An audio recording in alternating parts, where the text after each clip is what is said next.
Did anybody miss 3K? Randy? Jules?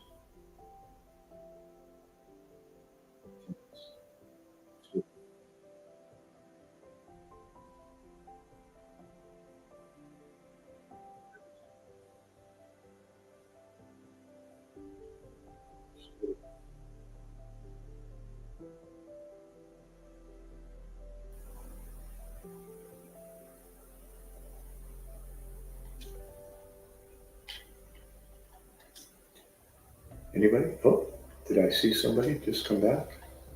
One eyeball. Yeah. Who are you? Come in. Come in. Are you there?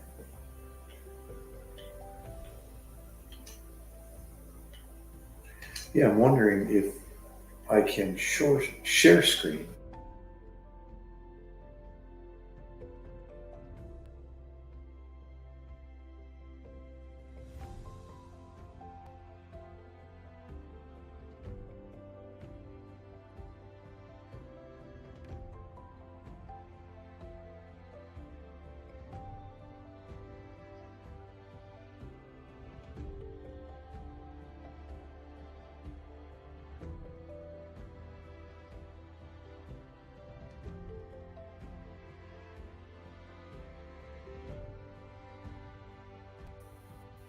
Okay, I'm back, guys. Sorry about that.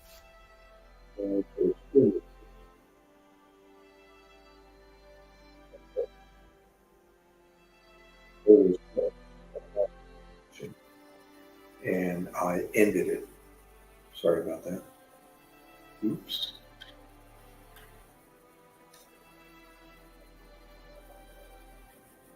All right, guys, come on in.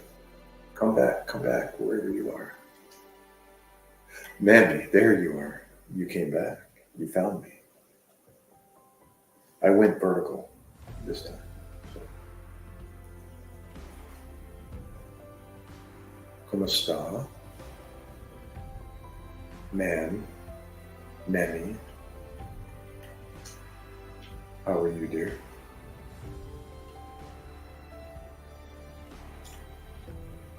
Let me turn down the music a little bit. There we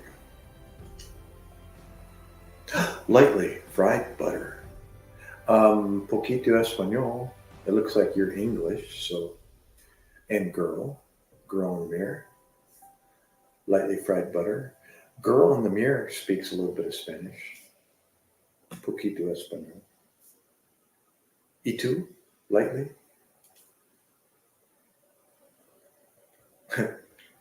Yep.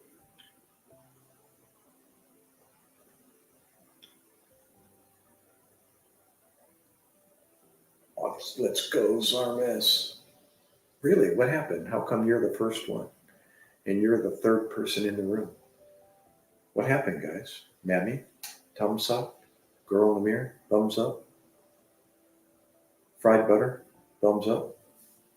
If you move, you're gay. How about Youre? Apostrophe RE. If you misspell, you're gay.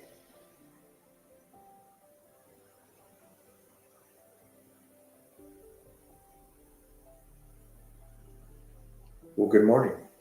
Good morning, everybody.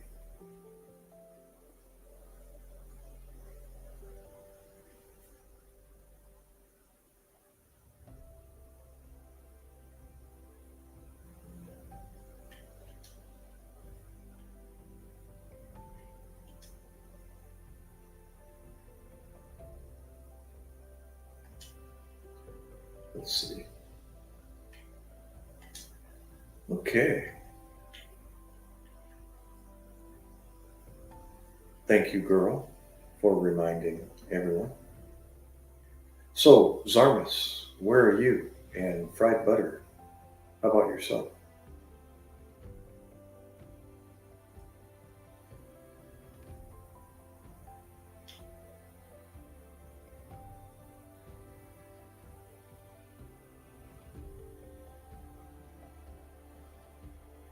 Zarmas. On. What is on? Ontario? Where? You did, Troy. Good push. Good push, Troy.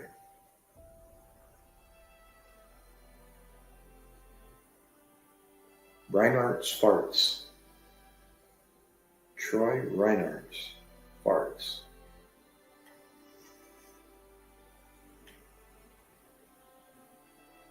Eight people watching. Well, that's cool. Come on in, guys. Come in. Come in. Average basketball. What's going on there, young man? And you've got what's his name? The Train as your profile. My gosh, I haven't seen that or heard that in a long time. Rose. ¿Cómo está canal, Rose? Anjay.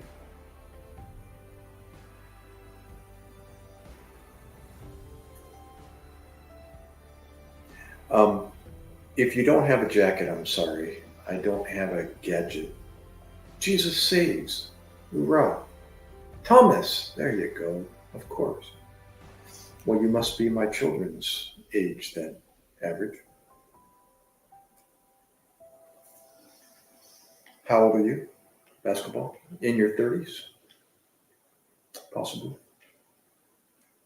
Thomas the Train. Hoorah, Jesus or Jesus.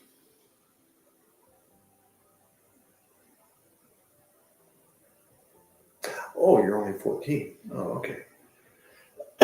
You must be watching reruns of Thomas then.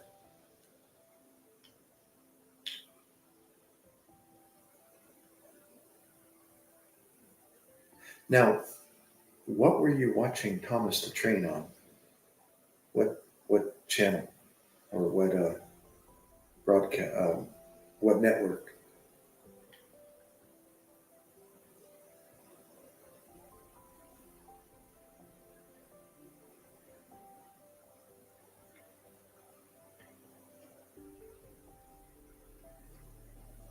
And Zarmas, where? What country are you in?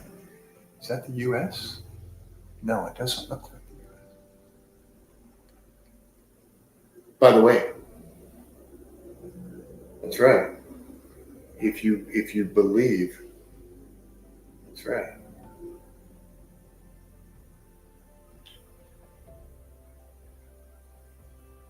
Oh, whatever your mom would play it on. From Pakistan. Good to meet you.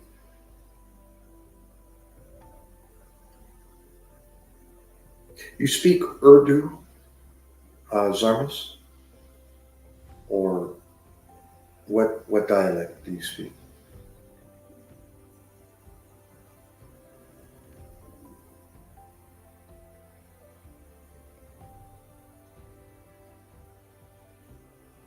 Oh, now we're down to 2 people only. Come back, guys. Come back. Well, I was just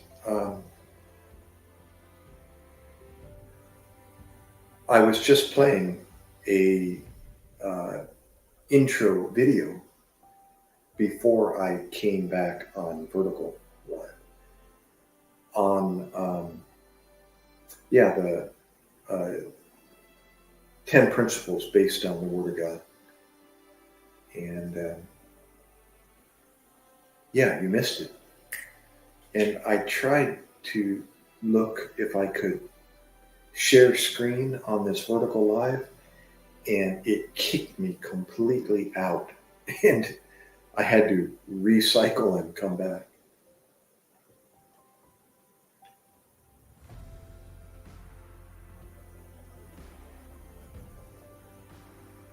So let me try it. If I disappear, I'll be right back. Okay, girl, thank you. Let me try this one more time. Oh, look. I might be able to share. Let me try this, guys. Let me try this. Okay? Stand by. Let me see.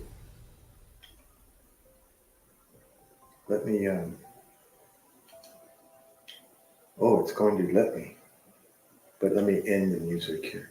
Oh, nope, it just ended. Okay, so that didn't work. I'm going to try again. But it looks like I can share on Vertical Live. So if I was on a laptop, I would be more successful. But let me try again. You're probably wondering, what are you on if you're not on a laptop? This is a clue, this headset right here. What am I using to live stream?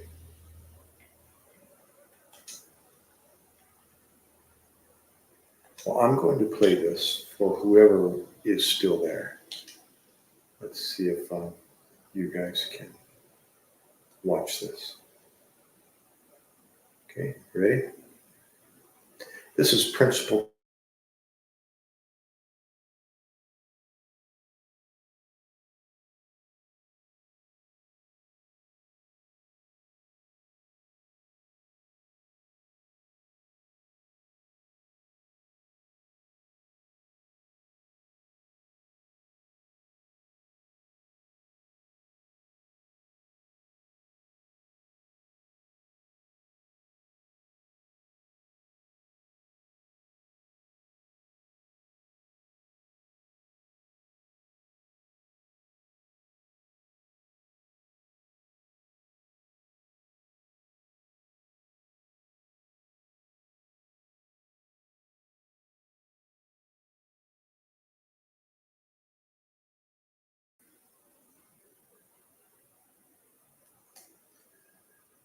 And there you are. I'm back, guys. I'm back. I'm sorry. That didn't work. That kicked me completely off again. So I'm not going to do that. No problem, Zarmus. If you can understand, perfect. No problem. I will speak slowly and clearly.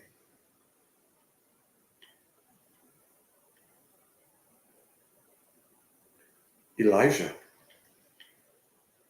Cat, ¿cómo está? Thank you, dear. Thank you. Elijah, welcome. Rodriguez. I remember Elijah. Yeah, you're in Mexico, right, Elijah? Mexico City, I think. Hi, Cat. Musta. Good. Magaling. Tell me about you, Cat, again. Where are you? Saan ka nakatira? Taga-asa ka sa Pinas.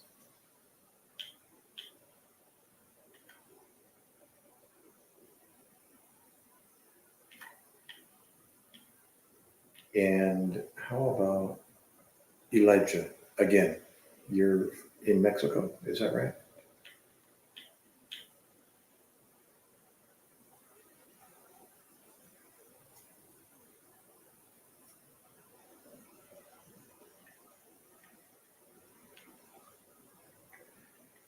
Oh, 8 people. Come in, guys. Come in. Stop. Let's talk. Keep me awake. Well, I was going to share, but I'll turn my music back on to fill in the silence.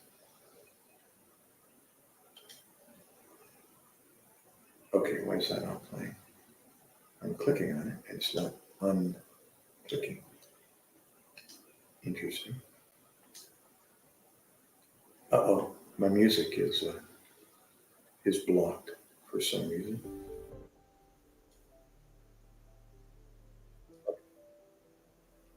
I got 5 comments with more people. No, it's a cat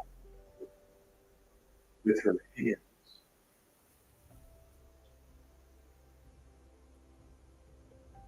Cat, can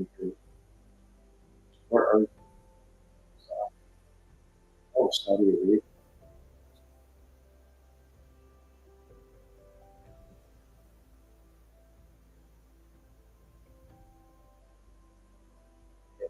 Where's your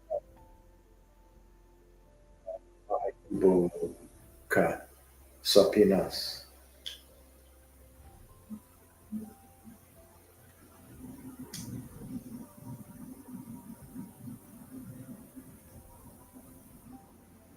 Saan ka bahay kubo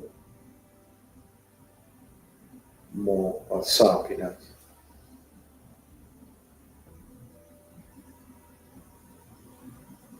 Yeah, saan ka bahay kubo mo sa Pinas? Cruel, Quertus.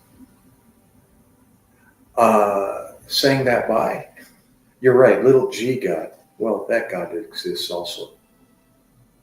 But yeah, it's overwhelming evidence that God does exist. So you're wrong. Later, dude.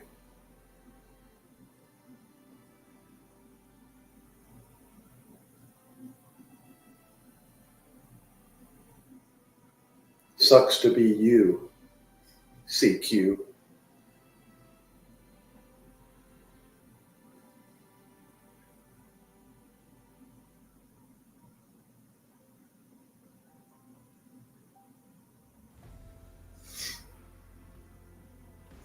Do your homework there, CQ, and come back and we'll talk.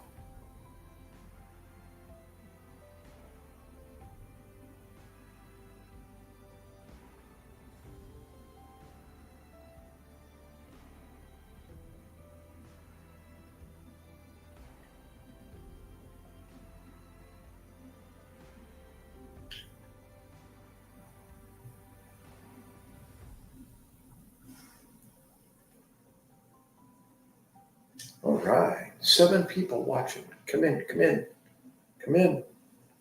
Stop. In the name of love.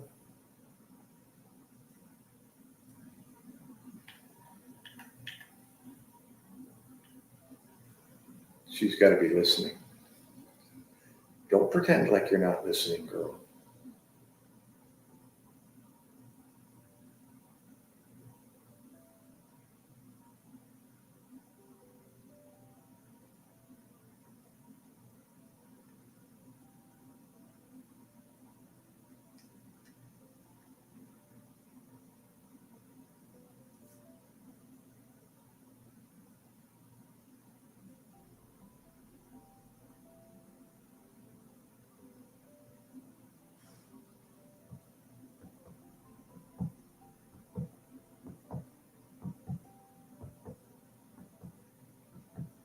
You know, Cruel Quertos, of course, got me thinking. Um, it's pretty basic. You know, if God didn't exist, what would you expect to see, to find? You know, if you were a scientist and you said God doesn't exist, what would you expect to find in your experiments? Right? If there isn't a creator, a designer, then you would not expect to see design or anything that looks like it was created by a designer.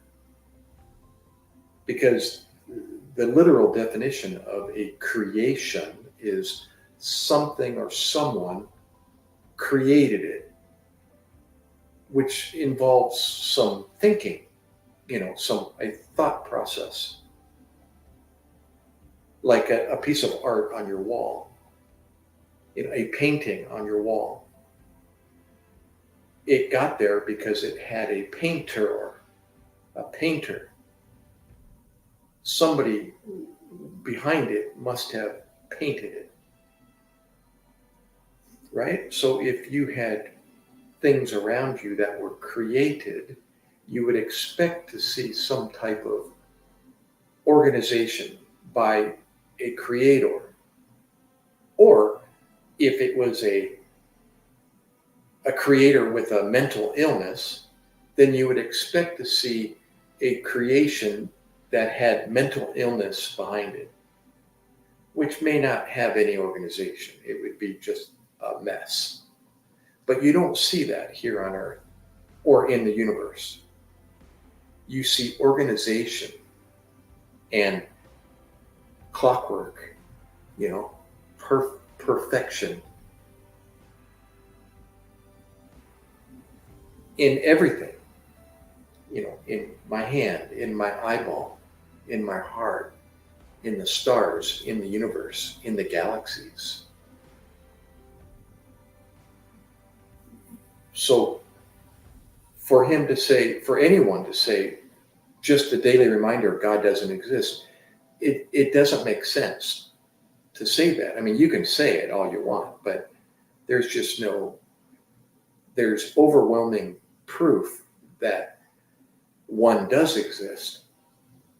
When you look at the chance, if you want to call it that everything came to be from nothing through a big bang, doesn't make sense. It's like me putting a bomb in the road, like they did in Iraq when I was there. And then when that Humvee drives over, that's okay. There may not be anybody in the room. I'm just talking to the choir. If a vehicle drove over that IED and it set off this giant explosion, this big bang, and then after all the dust settled and all the rocks fell back to the ground, would you expect to see a 747 airplane all assemble from that rocks that fell and the debris and dust that fell to the ground? Would you expect to find something like that? All put together? You see how ridiculous that sounds? So how, pray tell, would my eyeball come to existence through a process, through a big bang process? It takes more faith to believe that than it does to say there was a creator that created this organization that it took to create my eyeball and its ability to see attached to a brain. You know what I mean? So you have to look at what makes more sense. What makes more sense? If you see something that's organized, then there must be an organizer, something that organized it, right? If you had a big bang, what would you expect to find? I would expect to find destruction, chaos, and pieces everywhere. Unorganization, right? I mean, that's simple. So when you look at the big picture, when you look at everything around us, there's overwhelming evidence of organization and design. So,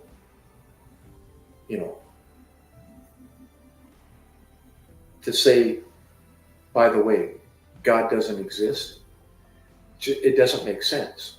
What would you expect to find if there is a God, a creator? Right? Jotaro Kuntaro.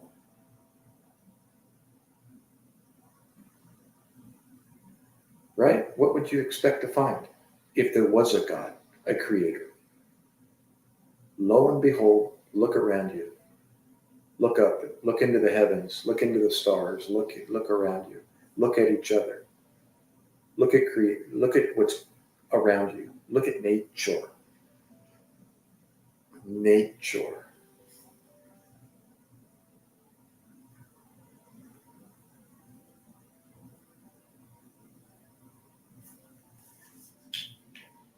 Yeah, what would you expect to find? Yeah, a toilet.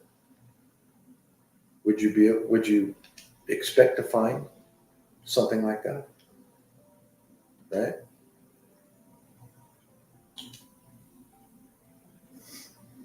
Is this one of those deep fake? What language are you trying to um, translate from, Jota?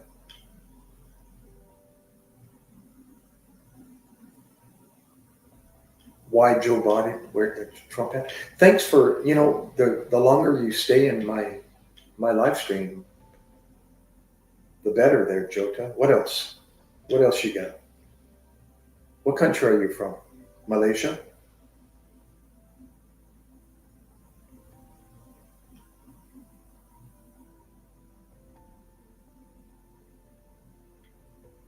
Indonesia? I think it's Indonesia. Come on, man. Come on, woman. How about you?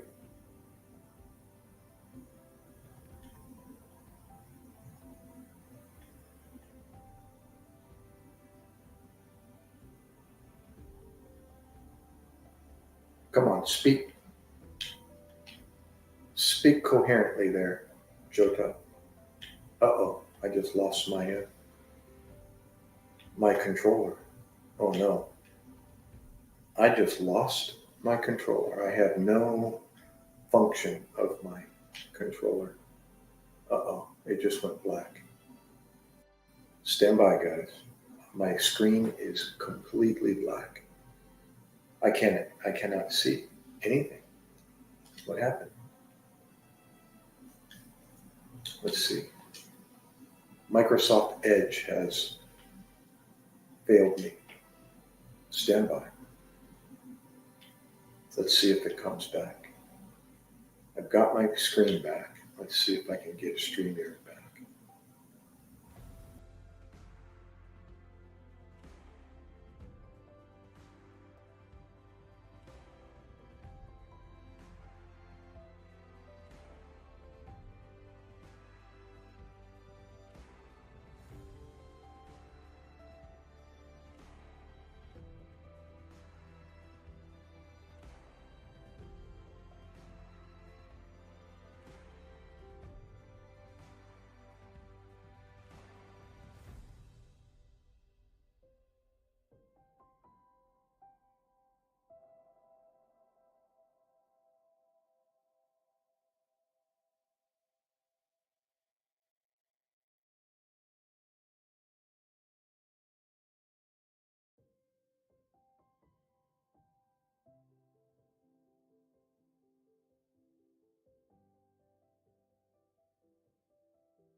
There we go.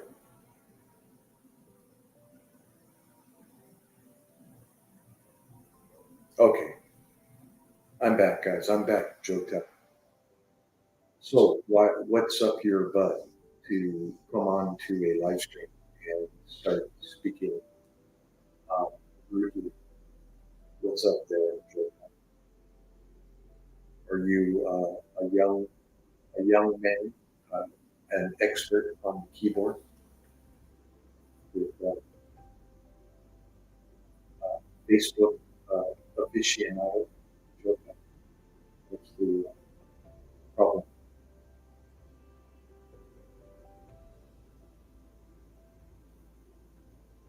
Speak intelligently there, Jota. Come on, you can do it.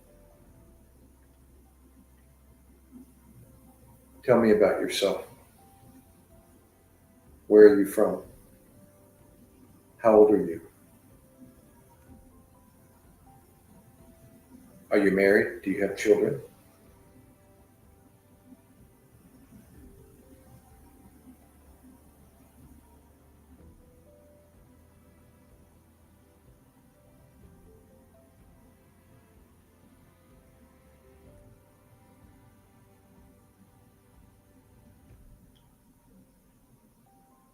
Jota, you still there? Come back in, young man, young lady.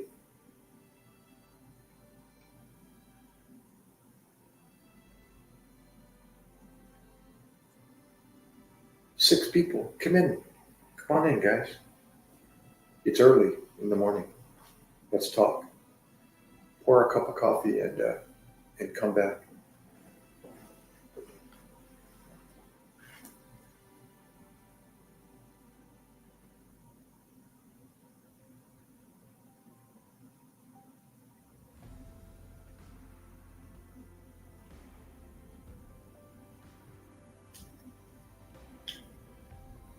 Jota Kuntaro. Yeah, it sounds Indonesian. Or Jotaru Kuntaro. Jotaru Kuntaro. Maybe that's better. I think that's better.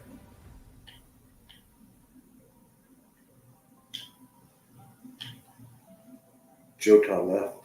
4 people. Coming in, guys. Let's talk. Ask me some questions.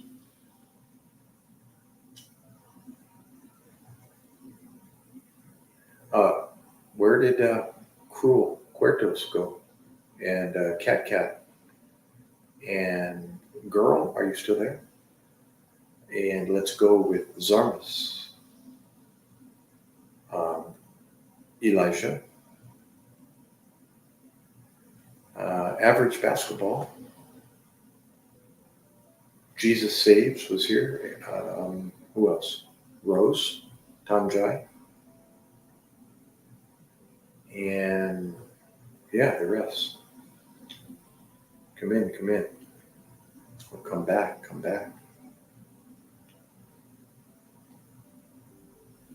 Oh,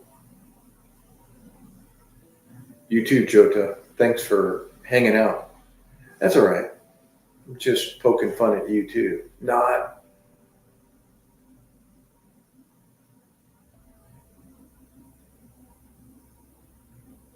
Yeah, where are you from before you go?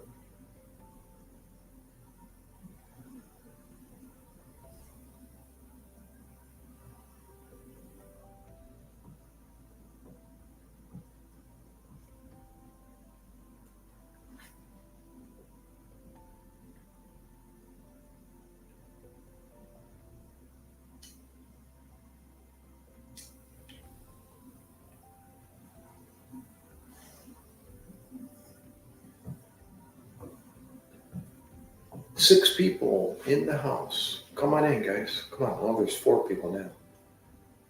Let's fill this room up. Let's see how many people we can get in.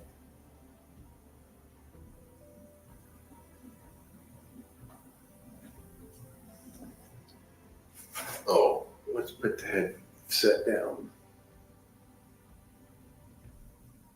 We'll do it this way.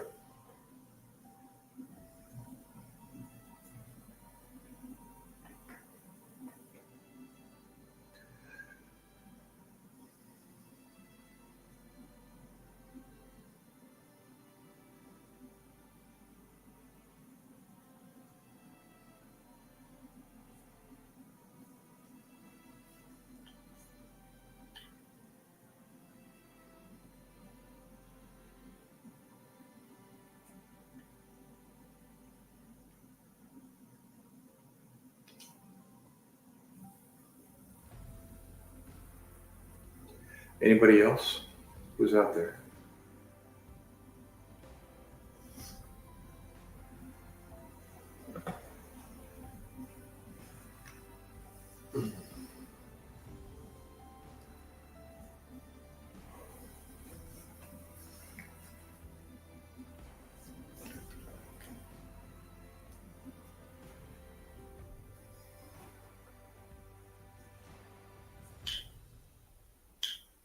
Four people. Feel good creations. If God does, you mean capital G God? Because lower G case God is definitely influencing America right now. Yeah, we do. Yeah, he needs to come back in and do his and work his brilliance. Robbie, what's going on? Ben, Lynn, 7. Awesome. Yeah. Yeah. People just have they're letting their emotions get in the way of their um, the reality behind Trump. Mary Ann, gosh, Mary Ann, finally. Oh, you did. Awesome. All because of you. Nice, nice. Are you okay, Mary Ann? I thought you were going to take a siesta. Thank you, dear.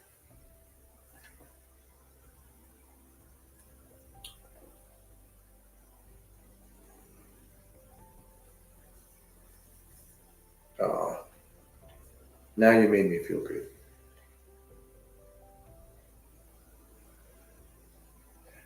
Speaking of feel good, if you look up, there's a feel good creation.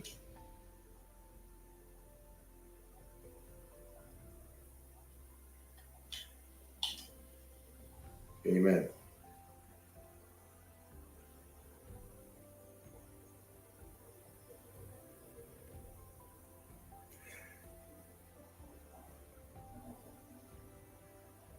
Did you take some? You know, Marianne, no, I'm not sick. Why? Why do you say I'm sick? Am I sick? No. Now, Marianne has a headache. She's taking some paracetamol or acetaminophen or Tylenol for her headache. I have a story, Marianne, about paracetamol. When the very first time I was in the Philippines, when I got married in 2002, gosh, 22 years ago. No. Why do you think I might have the flu? Do I sound like I have the flu? No. You look like you have the flu. Why? What do you mean I look like I have the flu? What? No? So?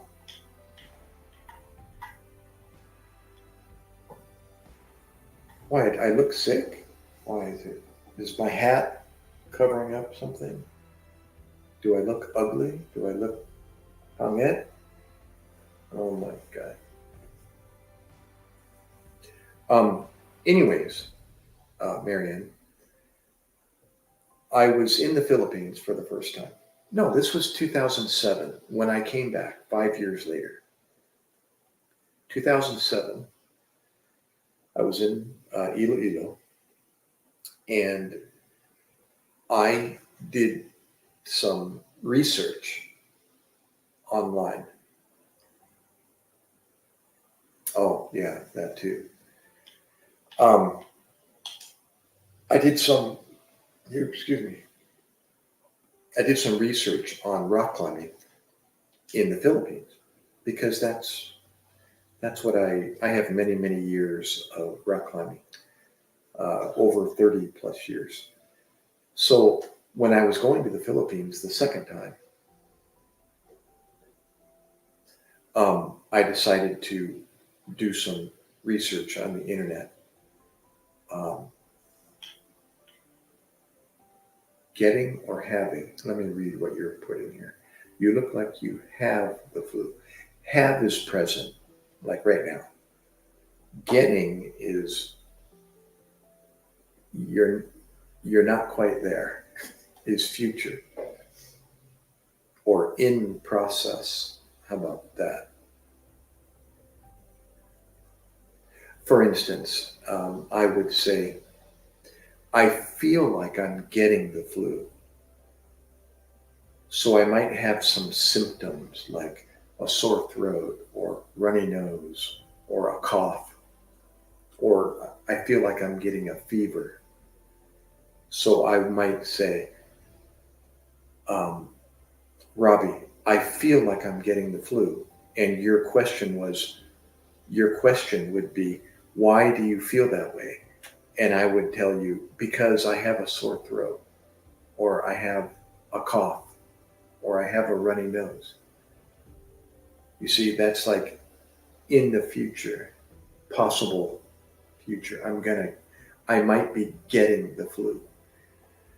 But if I check my temperature and I have a fever and I'm coughing and my sputum is green and I feel like I'm cold, then I would say, I think I have the flu.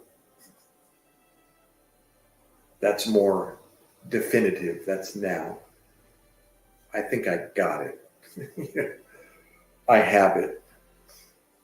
Does that make sense? So, Marianne, let me finish. Um, so I did my homework and I found out, okay, stop, Lynn. Um, I was going to the Philippines with an idea of doing some rock climbing in the Philippines. So I found some rock climbing in Iloilo on Panay Island, very close to my asawa's hometown, about 20 minutes from my asawa's home. And so when we got there, I started asking. Um, I went to the mall and we found a rock climbing store. And I asked questions to the owners. And they said, yes, there's rock climbing in the name of the city is, let me remember,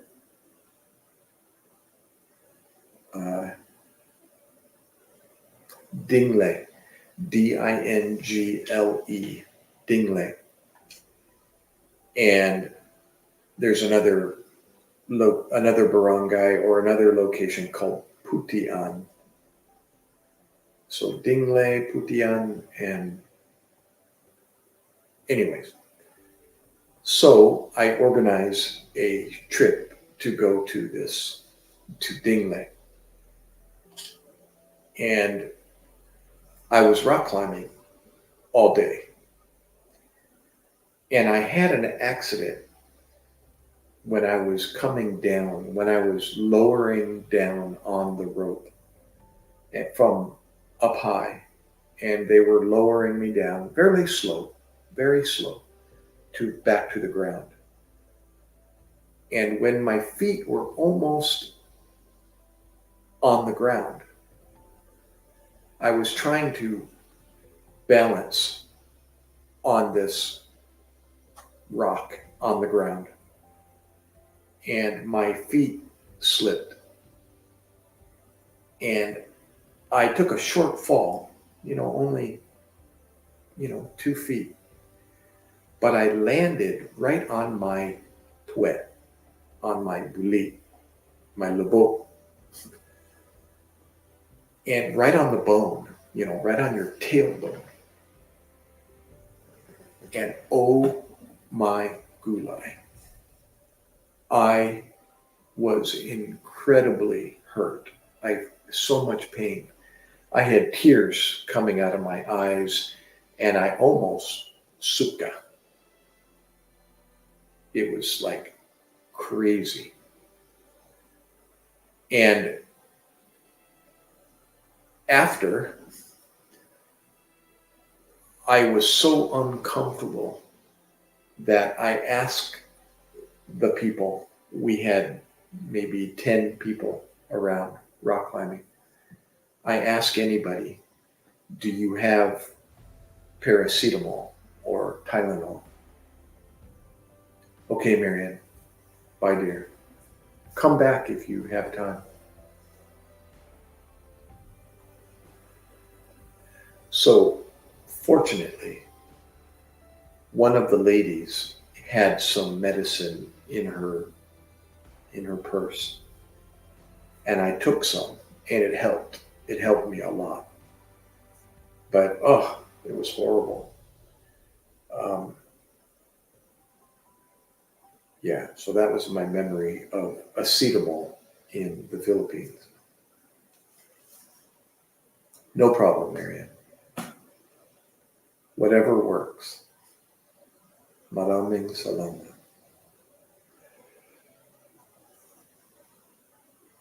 What are you gonna buy, Marianne? You buy dinner?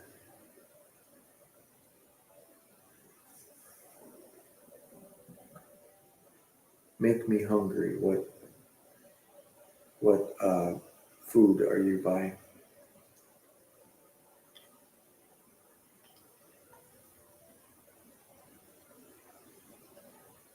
Rob, are you still there?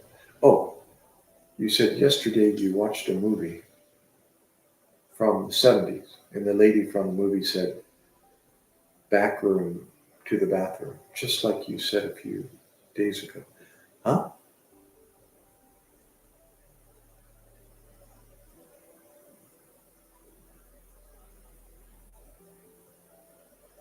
I don't know, no entiende.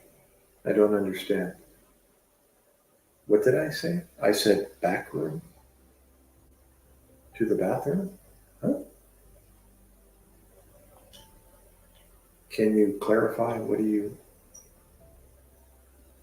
trying to say, um, Robbie?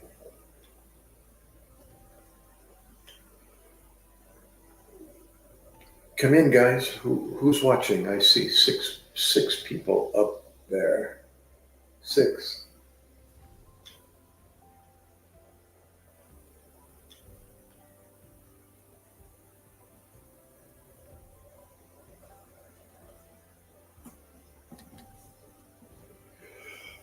Oh, oh, excuse me.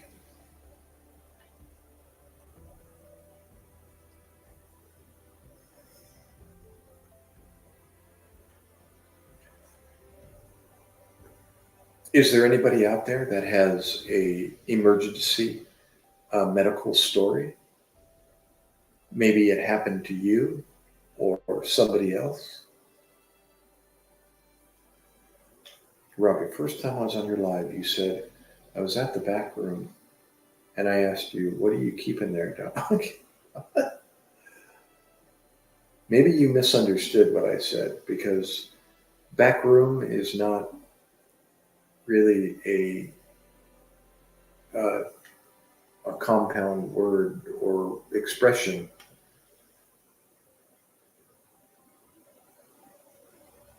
Maybe I said I was in the back room, and you said toothbrush, toilet paper, etc. I said that. I must have said bathroom instead of, and you heard me as saying back room because back room is not really, unless I said two words.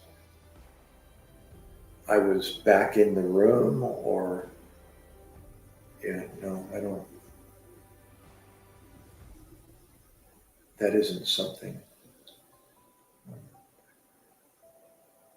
Back room.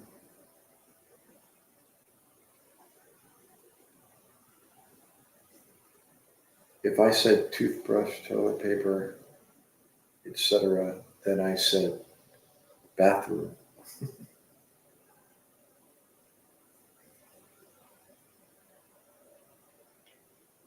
What do you call the bathroom in? Um,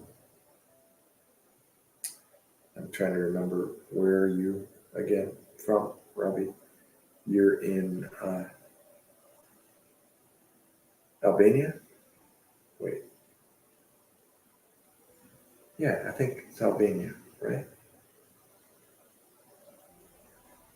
Yeah, probably what happened. Yeah, help me out again.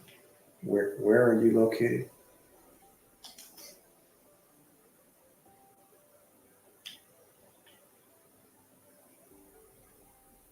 Romania, of course. Yeah. I remember now. In the beginning, we were talking about Transylvania, et cetera, et cetera. Okay.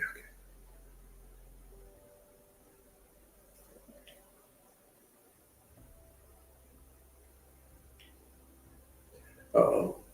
You know what I did? I made a mistake yesterday. Memory build. No, there's so many people on live. You should know this, Robbie. Especially Filipinos. It's hard to remember all the Filipinos' information. Name is location and details. Oh, I was going to mention, I went to bed without taking my contacts out of my eyes, and I slept hard, long and hard. And if I'm going to sleep, 8 hours, I need to take my contacts out when I sleep. But if I'm going to take a nap, a short nap, like an hour long or less, then I can keep my contacts in, and I'm okay when I wake up. But yesterday, I ended up falling asleep for like 6 hours or longer, and I had my contacts in. And when I woke up, my eyes were completely blurry, and I was trying to look at the clock, and I couldn't see the clock, and I kept blinking my eyes, and it wasn't going away, and I couldn't figure out, why do I have so much, sleep in my eyes? So I thought, maybe I just need to relax. No, I didn't. I never got a message, Robbie. I never got a response. So, anyways, I finally realized, OMG, I have my contacts in. So I got up and I reached up and I squeezed my eye, and my contact was there. And I went, oh my gosh. So I took them out and I put some uh, contact solution, in the container. And my right eye was had an abrasion, like scratchy. And I was blinking, it hurt. I took a shower.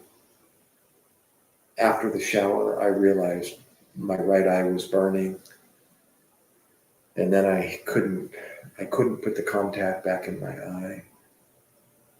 So I took some Tylenol. Actually, I took some Motrin or ibuprofen, and finally it helped. It took a long time, almost a half an hour before I had relief, pain relief from my eye. And now, right now, I've had my contacts in for more than 8 hours, and my right eye is the damaged eye is starting to get irritated again.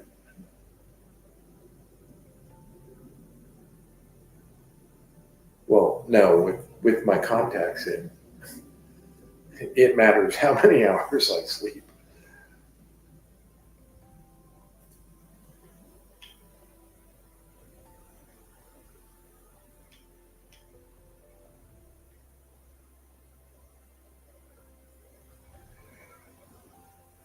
Oh, speaking of sleep, I'm sleepless right now. My wife, I think, is going to be getting up soon, and I don't know if she is working outside today or if she's working in the house. Her job permits her to do, or schedules, like 2 days here at the house, so she can do her work on her computer from the house. I don't know today is one of those days. We will find out.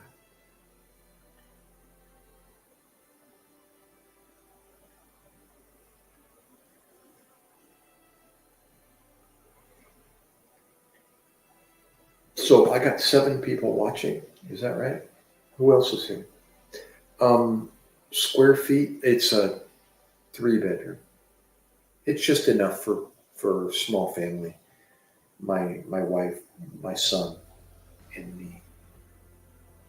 We just use 2 rooms, and there's an extra room, the guest room, in the back. It's a like an open. I think it's called a open layout. Let me kind of show you. See if I can take the camera. But this is. Sorry, let me pan back. Sorry. This is the living room. That's the dining room. And then next to it is the kitchen. And then if you keep coming this way, this is the living room. There's the TV. And then over there is the front door right there.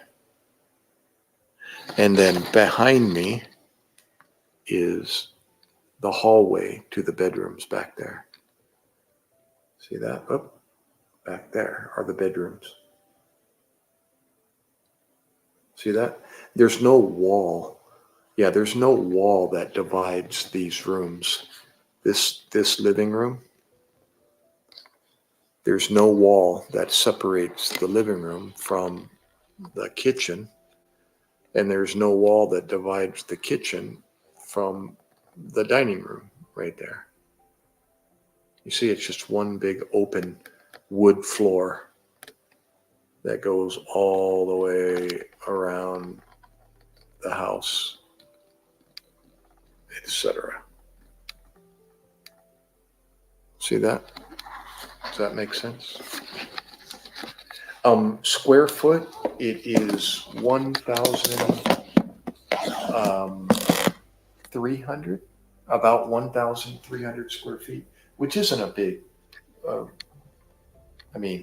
like giant house. Sorry. It's a pretty standard, what do they call it? Like a ranch style home. It's 1 story, single story, but it has a basement underneath. It's actually you can build another room or rooms downstairs. But right now it's unfinished, so it's just a cement floor and cement wall all the way around the basement. And then above is the wood, is this room sitting on top. So,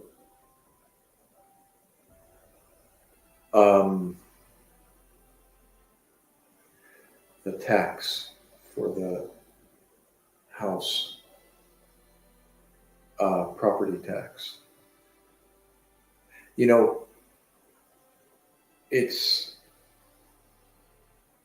I guess they consider it high in this state of New Jersey, but we have it incorporated, or we have it tied into our mortgage. I'm sorry, it's not tied in. It's tied in with the mortgage. So part of what we pay every month goes towards the tax. And that was an option when we bought the house. So we don't have to pay it separately. They automatically take out of the mortgage the property tax, and they put it on the side. And then come every year, the bank pays the tax for the property. So it's convenient. So you don't have to remember, every year. So it's not, I forget, how much is it per year? $600. Is picture blurry? I think it is, isn't it? See if I can focus a little bit better. Is that better? Maybe it's my hat. Maybe it's the lighting.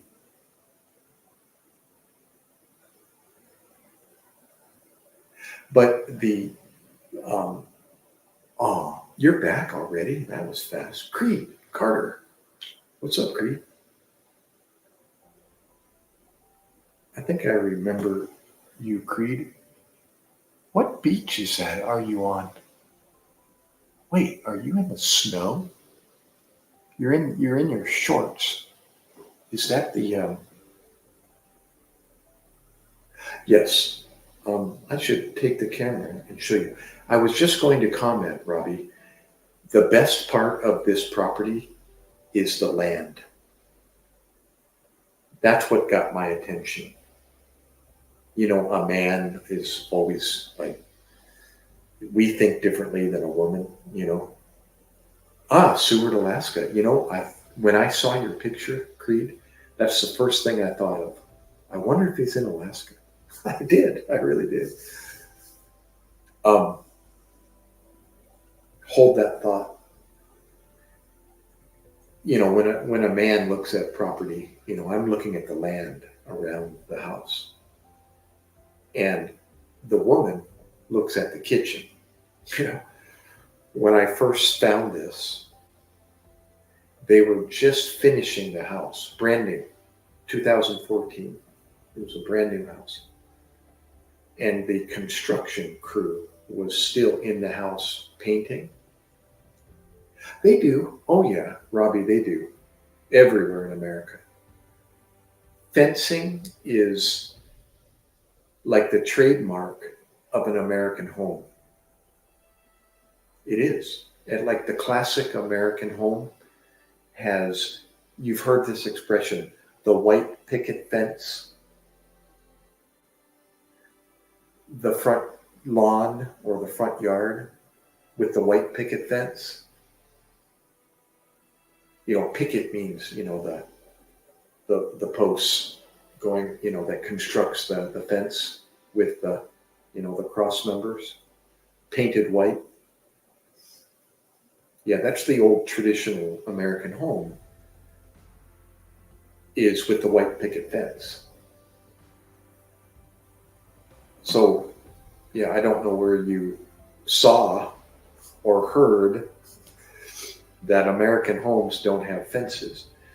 But now that you say that, I do not have a fence around my property. But we've been talking about it ever since we moved in, and we never did. Only because two sides of all around my house, I have no neighbors. I have trees. Selena girl, welcome back. Or Salina girl, one of the two. So I'm surrounded by the forest, by pine trees and oak trees. And I have one neighbor over there, and one neighbor over there. They're not right next to the house. They're, you know, across the street and about 100 yards, well, maybe 50 yards over there. Behind me and beside me is nothing but trees. Yeah, but I don't have any neighbors. And you know what? Fences aren't going to keep the thieves away. You know, I used to live in a neighborhood, and it turned out to be not too safe neighborhood. We had some drug activity next to us and across the street. And we had a fence around the house. That didn't stop. I had one young kid, we found out, he lived up the road, who had a stealing problem, thief problem. and he would go into people's yards over their fence, and he would take from their property. Yeah, we would collect aluminum cans, from the soda cans, and you can cash them in. You can exchange them for a little bit of money. A lot of kids will collect aluminum cans and then you know trade them in for money. Well, I was collecting aluminum cans. The family was saving aluminum cans. So I had big bags in the back of aluminum cans. And I woke up one morning and they were gone. And I had like 3 large trash bags full of aluminum cans. It took a long time to collect those aluminum cans. And they were gone. And then we found out later who it was. And so, yeah, a fence doesn't stop a thief.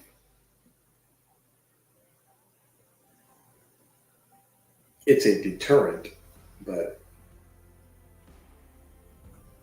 yeah, so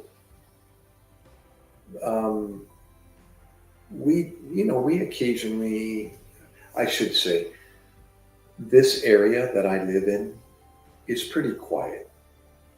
It's really quiet, actually.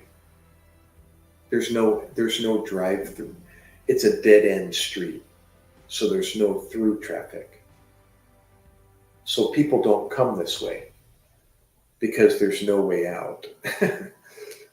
So if they come this way, me and my neighbor, we always see them. We like look outside. Who's that? And they turn around and they drive out because they realize there's no exit. So I live in a dead end, which is a good thing. And I have forest behind me and forest next to me. So I have very little activity in this area. So I was saying my yard, I think, is the best thing about this property. So I have about, I don't know, 1.5 acres total. 1.5 acres. But some of it is in the trees. Like the property line is inside the forest. So I don't use that. But if you look at the map, look at my border, where I could put my fence, if I built a fence, I have about 1.5 acres all around the outside. So I like it. It's quiet, relatively big. But the house it's not big, it's not small. It's big enough for single family, 3 people. 4, you could have 4 people, but that would be max. Well, no. If somebody wants to live in the basement, you could put another family in the basement. Some people do that. Oh, be careful with that. No. That's in the movies. That's the old time. But if somebody came in my front door, I could shoot him and I would be protected by the law. But if they're outside,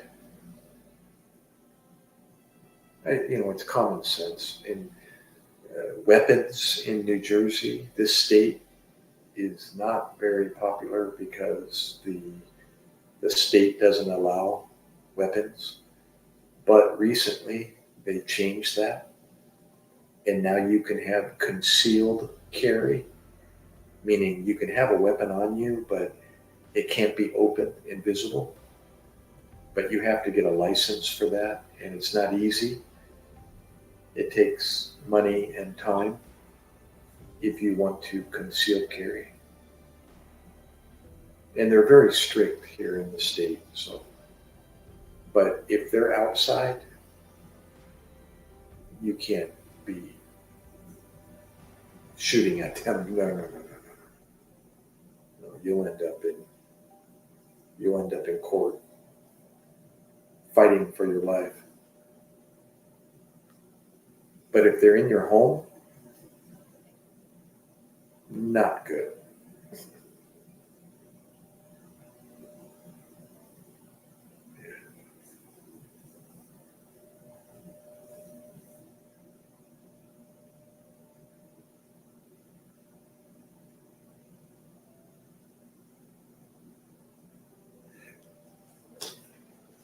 Can you sit on your front door? No. You mean sitting on your front porch outside? Now, what if you were armed? Like if I had a weapon inside the house,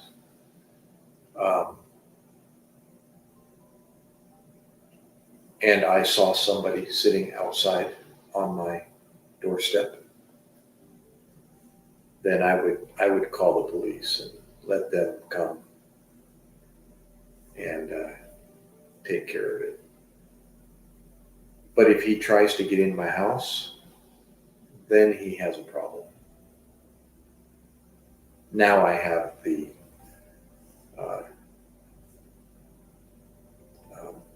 what do you call it again? Probable cause to harm him, because he may be harming me if he's coming in my house. So.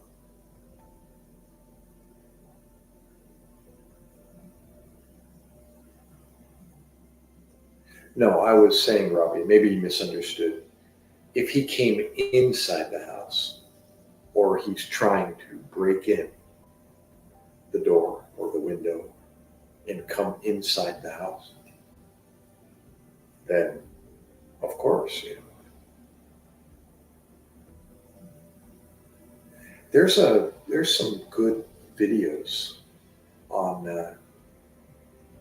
there's one YouTube channel. He's a retired police officer. Hi, Marion. And he has a YouTube channel where he finds situations where people were injured or killed by gunfire, and he critiques the situation, and he gives his advice or his opinion on who was justified or who wasn't, and then advice afterwards, critiquing the incident, what could have been done different, what could have been done better. And he has some good ones on intruders coming into homes or trying to break into the house, and the father who was armed opened fire on his front door from the inside.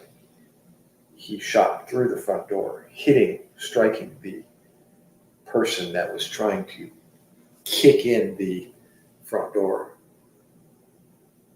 It turned out to be the daughter's ex-boyfriend, who went crazy and decided to break into the house, break down the front door. And they had a speaker system, and they were telling the kid, go away, stop it. And he wouldn't, and he kept trying to kick in the door with his foot. And the father, I think, emptied 3 or 4 rounds and ended up killing the kid. And they justified his action because, this person is, who knows what he's going to do if he were to go inside the house. And nobody knows, if he was, if he had a weapon or a knife or. So yeah, not good if you try to break into somebody's home. That's a bad situation. Oh, my music just stopped. Did you hear that? No more music. What happened? Is my channel going? Oh, it's this. Okay, sorry guys. No, not yet, girl. I'm getting there now. I lost the controller. The Xbox controller went to sleep, so it cut off my microphone. Marianne, what are you cooking? Did you buy some Easter or manok or hot dog, fried rice, gulai?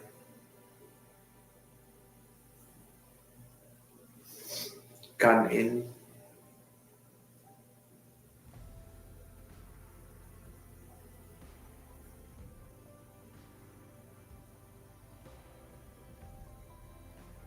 Which one? You say yes. What did you buy?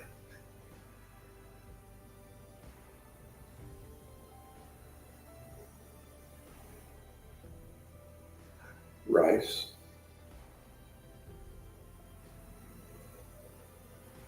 Well, there's always rice, Robbie, in a Filipino home. Rice is life in the Philippines. I'm kind of crooked. There. See if I put me in the middle. 240 kilos. What in the world are you talking about?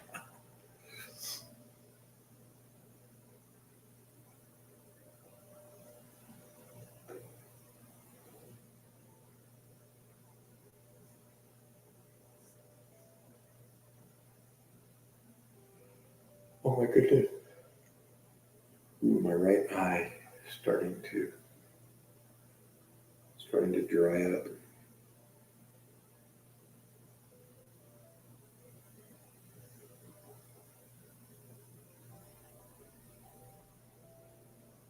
Yeah, all of Asia. This is true.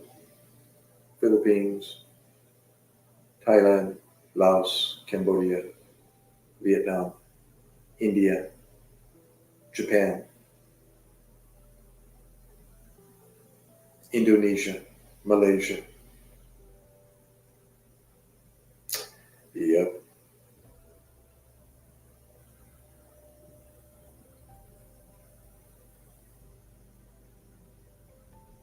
Oh, I will. I'm actually waiting for my wife to either go to work or I might be taking my wife to work, so I might have to. That might be my reason for ending is driving my Asawa to work.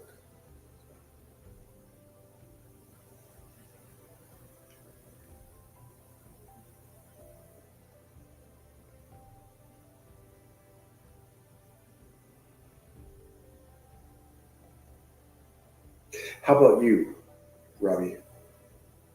I don't think rice isn't a main, what do you call it, food in Romania, correct? Do I really? Do I look exhausted? Every time I yawn, oh my gosh.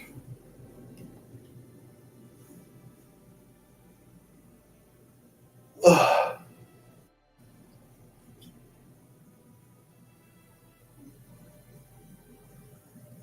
It is, yep, 6:20.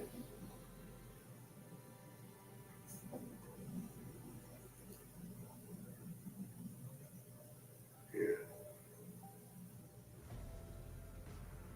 It's okay. I slept quite hard and long till 2 o'clock in the afternoon. Oh my gosh. That's when I woke up with my eyeballs all screwed up and I couldn't figure out what was going on. I kept laying there in bed.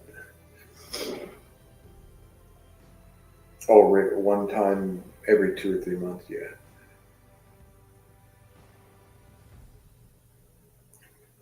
Well, being married to a Filipina, we have the rice cooker, which is constantly filled with rice. She gets mad if there isn't rice in the rice cooker. It's quite a concept though. When I learned how to eat with rice, it was the best. Uh, just it was like an epiphany, if you're familiar with that word. It's like wow, one of those wow factors. Like wow, that's a good idea. When you learn how to actually eat rice with everything else, see, rice is like the staple, the foundation for your meal. Yes, we do. Right over there. It's like a 5 cup rice cooker. It's kind of a medium large volume rice cooker. There's bigger and there's smaller, so we got like the medium big, I guess. But anyways, the rice is always on the plate. It's eaten with every meal, with everything. Soup, eggs, breakfast, dinner, lunch. It's every food. I shouldn't say every food, but most foods that are cooked are eaten with rice. So you always keep rice on the plate. No, never.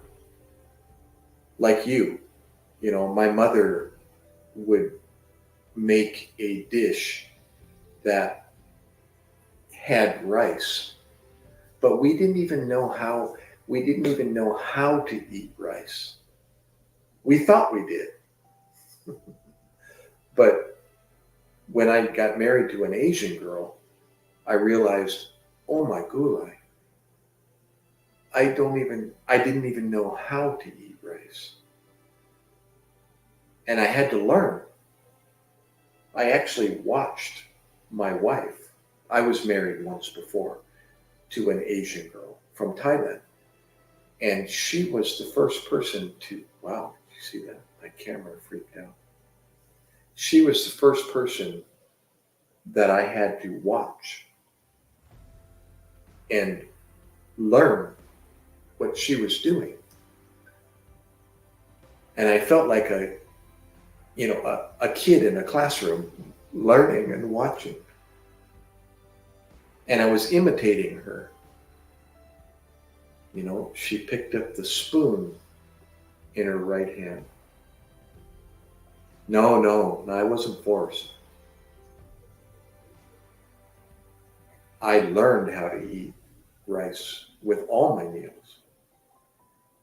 And when I learned the concept, I just was sold.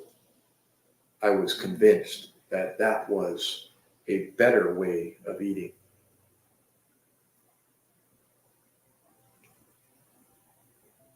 So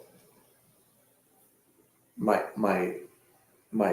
first wife, she used a spoon in her right hand, and she used the fork to assist the other way around, to assist the rice up onto her spoon. And then she put her spoon in her mouth. Where us, probably you and me, and most of us European people, use the fork as the main utensil when putting it in your mouth, right? Well, rice doesn't balance on a fork very well. It falls off of a fork. So if you use your spoon, the rounded spoon, you can put a lot of rice on a spoon much easier than you can on a fork. So the spoon is the main utensil if they use a utensil. If they're not using the spoon, they're using their hands. And there's even a technique for eating rice with your fingers. There is. You pinch the rice together to make it hold together, and you pick it up with your fingers and you use your thumb to push the rice into your mouth. You can even pick up other food with rice.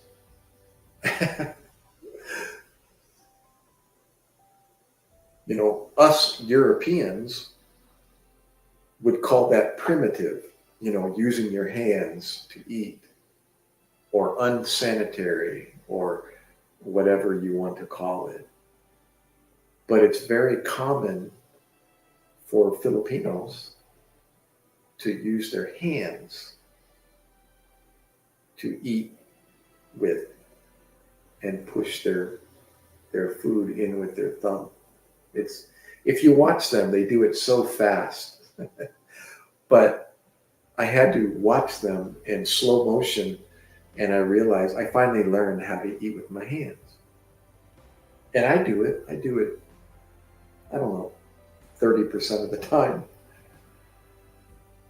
If I get lazy, if I want something fast, I'll just use my hands. But anyways, yeah, rice is, you eat everything with rice, even soup. You take soup with a spoon and you pour it on top of the rice, and then you take your fork and spoon and you scoop the rice that is saturated with the soup, and you use the fork and you help push it onto your spoon, and then you eat it. No, you know what though? No, you can't. You just think you can eat rice better with a fork than on a spoon. You're fooling yourself by saying that. And the only reason why you say that is because you've never tried with a spoon. Think about it. You can put a lot more on a spoon than you can on a fork. Anything will stay on a spoon better than with a fork. Unless you're trying to stab it. If you're trying to stab something, then a fork works better. But it's common mechanics to try to balance something in a fork, in a spoon, than with a fork. A fork is flat, and it's only this wide. A spoon is like a bowl, and you can balance a lot better on a spoon than you can with a fork.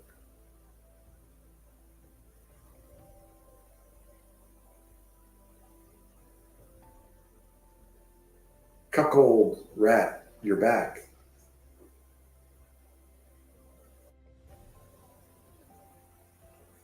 I'll second that motion, cuckold. Or you just use your hand.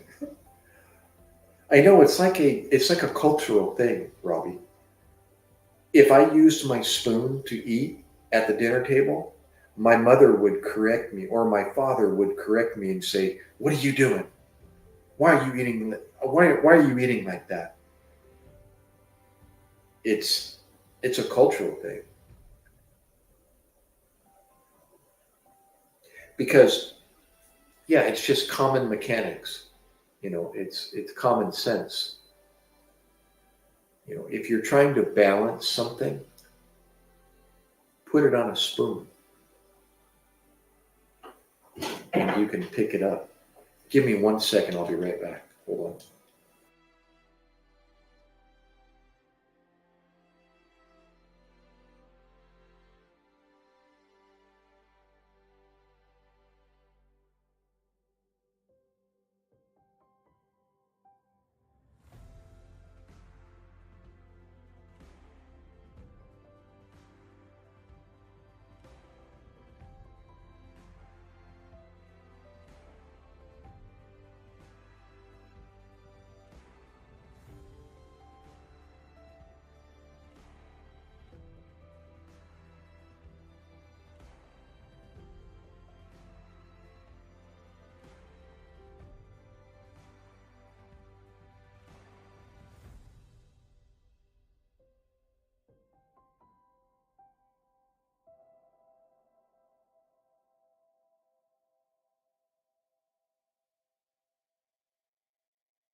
Okay, guys, I'm back. All right. So does that make sense? There. See if I have one. They make plastic disposable uh, utensils, Robbie, and they came up with this brilliant fork spoon combo. You know, it's a spoon with the fork points on the front of it, so you don't have to use two separate utensils. You can stab it with the spoon, or you can scoop it like you can scoop your soup and stab your meat at the same with the same utensil. Hold on, hold on a second. Let me see if I have one over here. Usually they make them in plastic. You have never seen one of those before? No, let me get this fork. There. Fork. Here.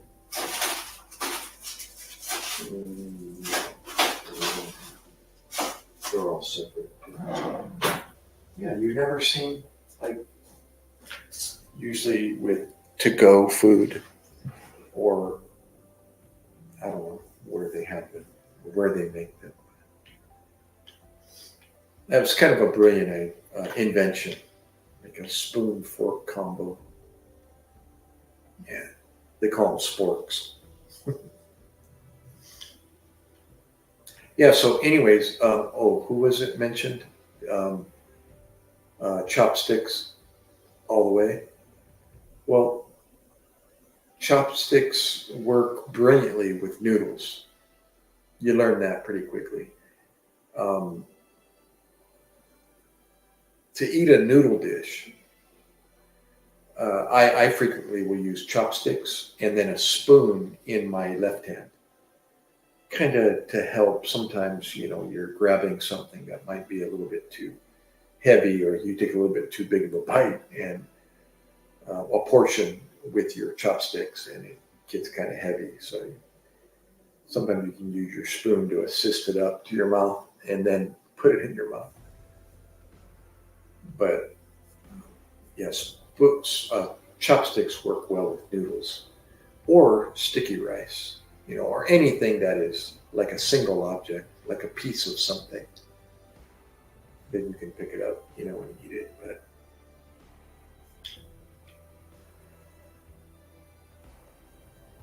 a very common combo for Filipino dishes is sabaw, or that's soup,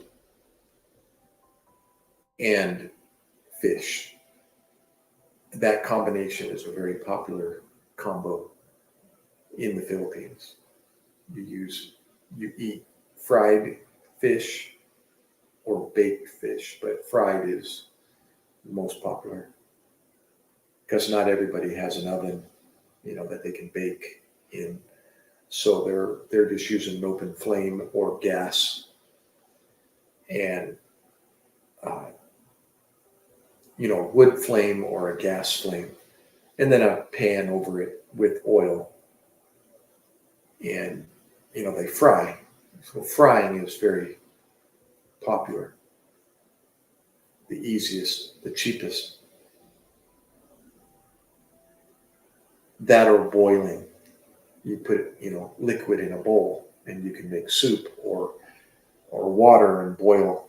You boil anything: boil eggs, boil vegetables, boil whatever, beans, boil rice if you don't have a rice cooker.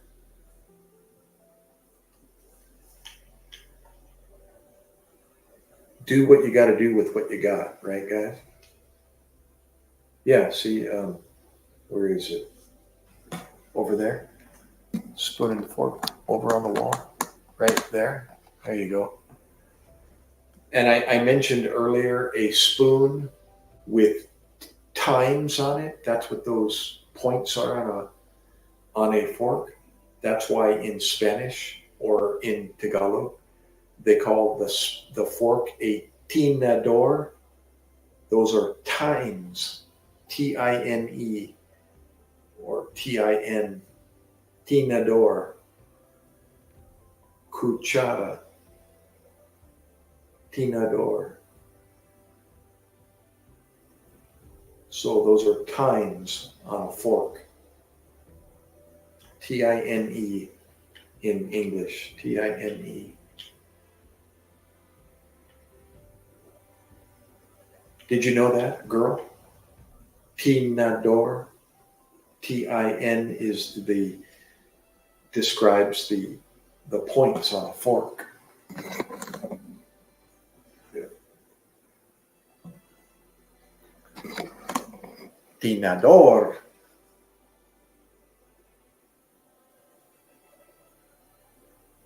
Could you handle it? How was the first time when you used chopsticks? Choopsticks. I like the way you spelled that. I know that was a mistake. When I grew up, Kusara Atinador. There you go. They all have the Filipinos have their own unique way of spelling Spanish words also. Gosh, my internet is lagging a little bit. When I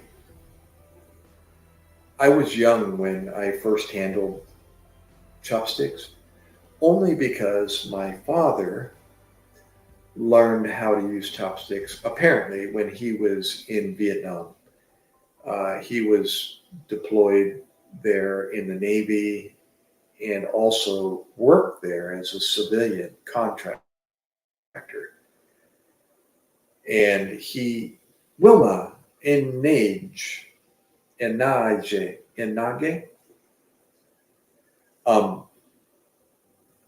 Wilma, are you from Kenya by any chance? I didn't see you before.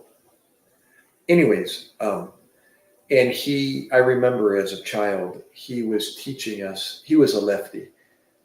We were all right-handed, but he was trying to show us how to grab the one stick with the thumb and the middle finger. I'm sorry. You just push the one stick with your thumb and balance it on your middle finger. And then you use your thumb also to grab with your index finger the other stick. So you're kind of using them in conjunction, one with the other, the top one with the bottom one. Now, so I learned how to do that when I was younger. But it takes practice. And if you want to learn, if you want to see somebody that was never taught, listen, God, my internet is really lagging. If you want to see somebody that uses chopsticks super efficiently, is watch my son. And we never even taught him how to hold chopsticks. We just put it in his hands when he was younger.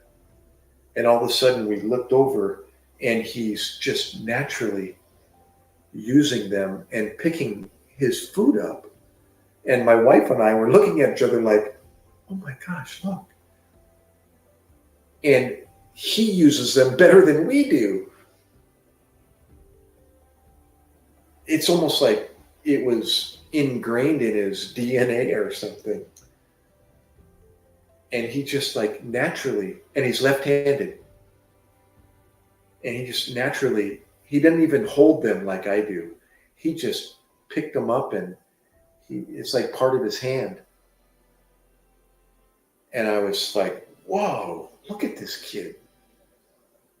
It's amazing to watch him.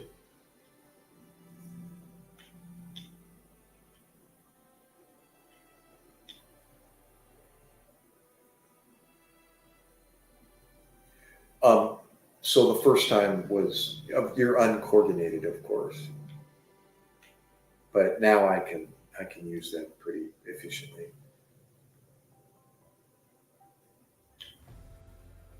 The key, at least for me, with chopsticks is you don't need to squeeze very hard.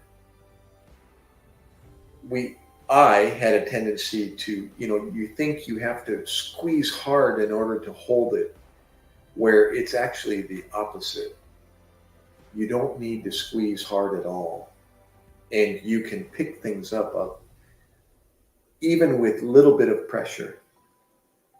And once you learn that, then you learn, you start, you are more successful if you just don't squeeze so hard and try to pick it up and see if it works. And if it does, then keep going and try to get it in your mouth. You might keep your head over your plate the first few times because it might fall out, but don't squeeze too hard. And after a while, you realize, oh, that's enough. Don't squeeze it any harder. Because if you squeeze too hard, the sticks go and they flip. They So just squeeze lightly and you can pick things up more successful.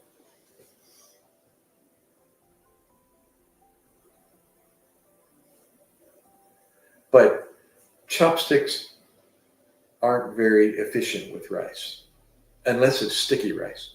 And then sticky rice, you can, you can pick up the rice as one piece. It's like one solid piece sticks together.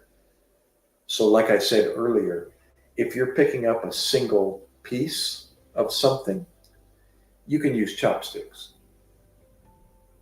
But if the rice is just single grain, good luck.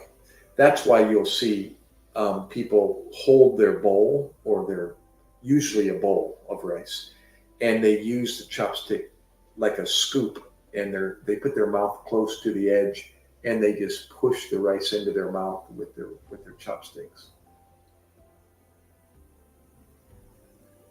But usually, I didn't say earlier, the technique is put your bite of food, your vegetable, your meat, on top of the rice first, and then scoop up the bite, only the bite, with the vegetable and the meat on it and the rice underneath, onto your spoon.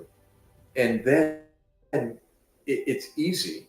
Your spoon holds a lot. So try picking up rice with vegetable and a piece of meat on top of a fork. It doesn't work. It just all falls off. But you can put rice and vegetable and a piece of meat on a spoon, and it'll balance one on top of the other. And you can put the whole bite into your mouth. And that's the idea. That's why the fork is only used to help scoop up the bite onto the spoon, to push the bite onto the spoon. And then you put the spoon in your mouth, everything in your mouth. And then you repeat. You grab your vegetable and the meat, and you put it on top of rice, and then you scoop up everything, and then you put it in your mouth. The rice is always on the dish. So when you run out of rice, you put more on your plate. And the rice is to be eaten with the dish. Where in America, my mother, she would make rice, and we would eat it as a side. And she'd put butter on top of the rice, or soy sauce. And that's what this American thought how you eat rice. You eat it with butter or soy sauce on the side, like a side dish. No. We were so wrong. We didn't know what we were doing. And then I saw my wife, my first wife from Bangkok, Thailand, eat when she made her first dinner for me. I was just like totally lost when I was watching her. And I was like, oh my gosh. What a concept. Look what she's doing. And look how she's doing it. And I just copied what she was doing. And I realized, wow, I never knew that. I never knew what I was doing. And now I've been doing it that way for 40 years, almost 40 years. 30, no, I've been eating that way for 40 years because I learned how to do that before. Well, no. I'm going to say 2 more years. No, I got married in 1984. So 40 plus 84 is 2024. So it's been 40 years this year. The sunshine is starting to go over the trees. And it's coming in my front door. I don't know if you can see the sun hitting my face. No. Anyway. So yeah, 40 years this year. I've been carrying 25 kilos bags of rice on my shoulder for 40 years. I've been eating that way longer than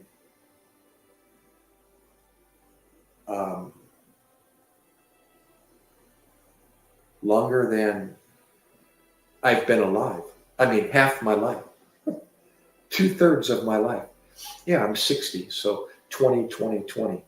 So the first 20 years of my life, I didn't know how to eat rice. After that, I've been eating rice ever since I was 22. 40 years ago. Yeah, 40 years ago. But recently, these last 2 months, I've been, what do they call it? I've been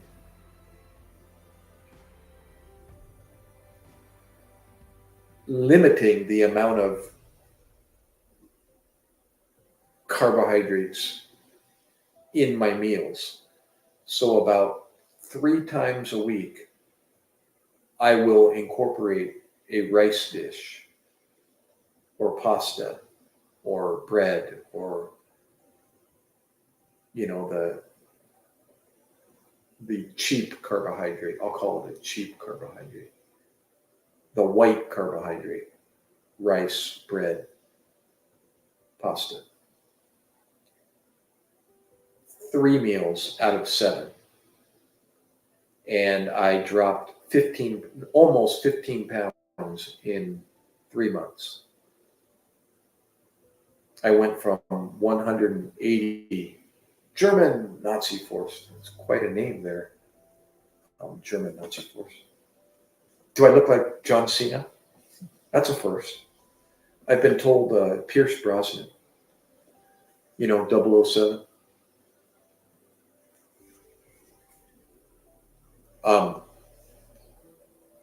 So anyways, that's my story about rice and how I learned to eat rice properly.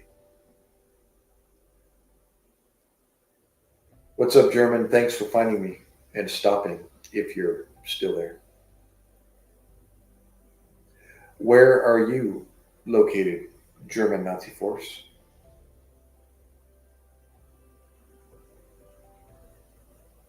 And where did you go, Robbie? Marianne, are you there?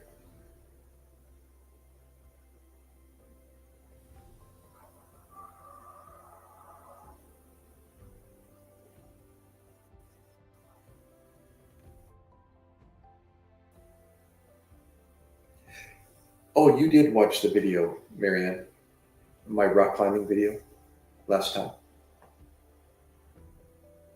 Yeah, I was pretty lean and mean in those videos. Lightweight. Gosh, I think my weight was around 162 when I was rock climbing really hard. Yeah. You're still there? Yeah. Yeah, I just weighed myself. I'm at like 167 right now, and I'm trying to get to 165. But I need to increase my activity. I need to do more activity and get stronger. My pull-ups are pretty weak. Um, I've been incorporating some walking with my backpack, about 20, 25-pound backpack, and I walk 2 miles. Um, there's a Starbucks up on the corner 1 mile away. Man, this reception is really bad. I changed my internet speed. I think that's my problem. They told me that this package was adequate, but I'm having this choppy problem now. So let me close some other tabs, see if that helps. Yeah, it's really, really choppy.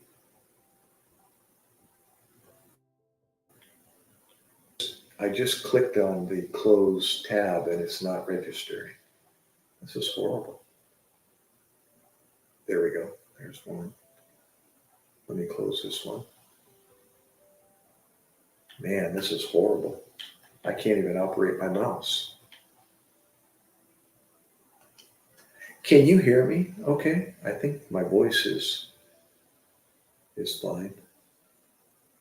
What I think I need to do is reset everything, but if I do that, then it's going to end the stream. So I'm not going to reset it here.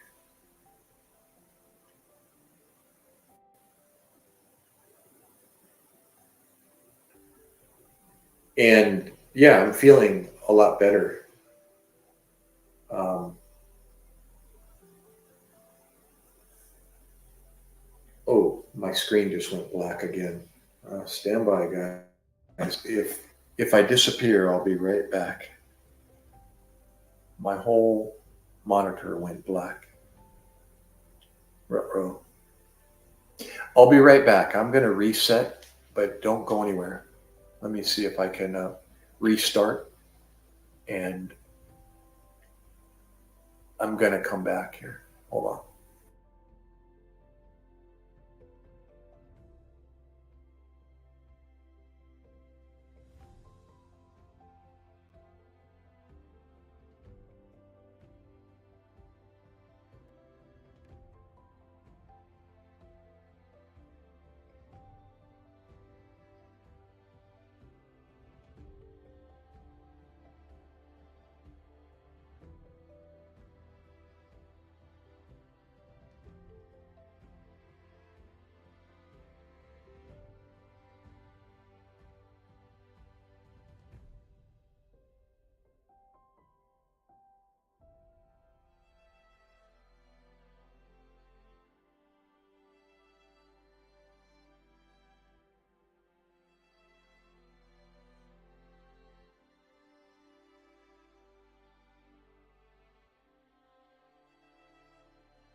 Test, test, test. There we go. Headset. Speaker, speaker. Got it, got it, got it. Okay, you can hear me now? It's good.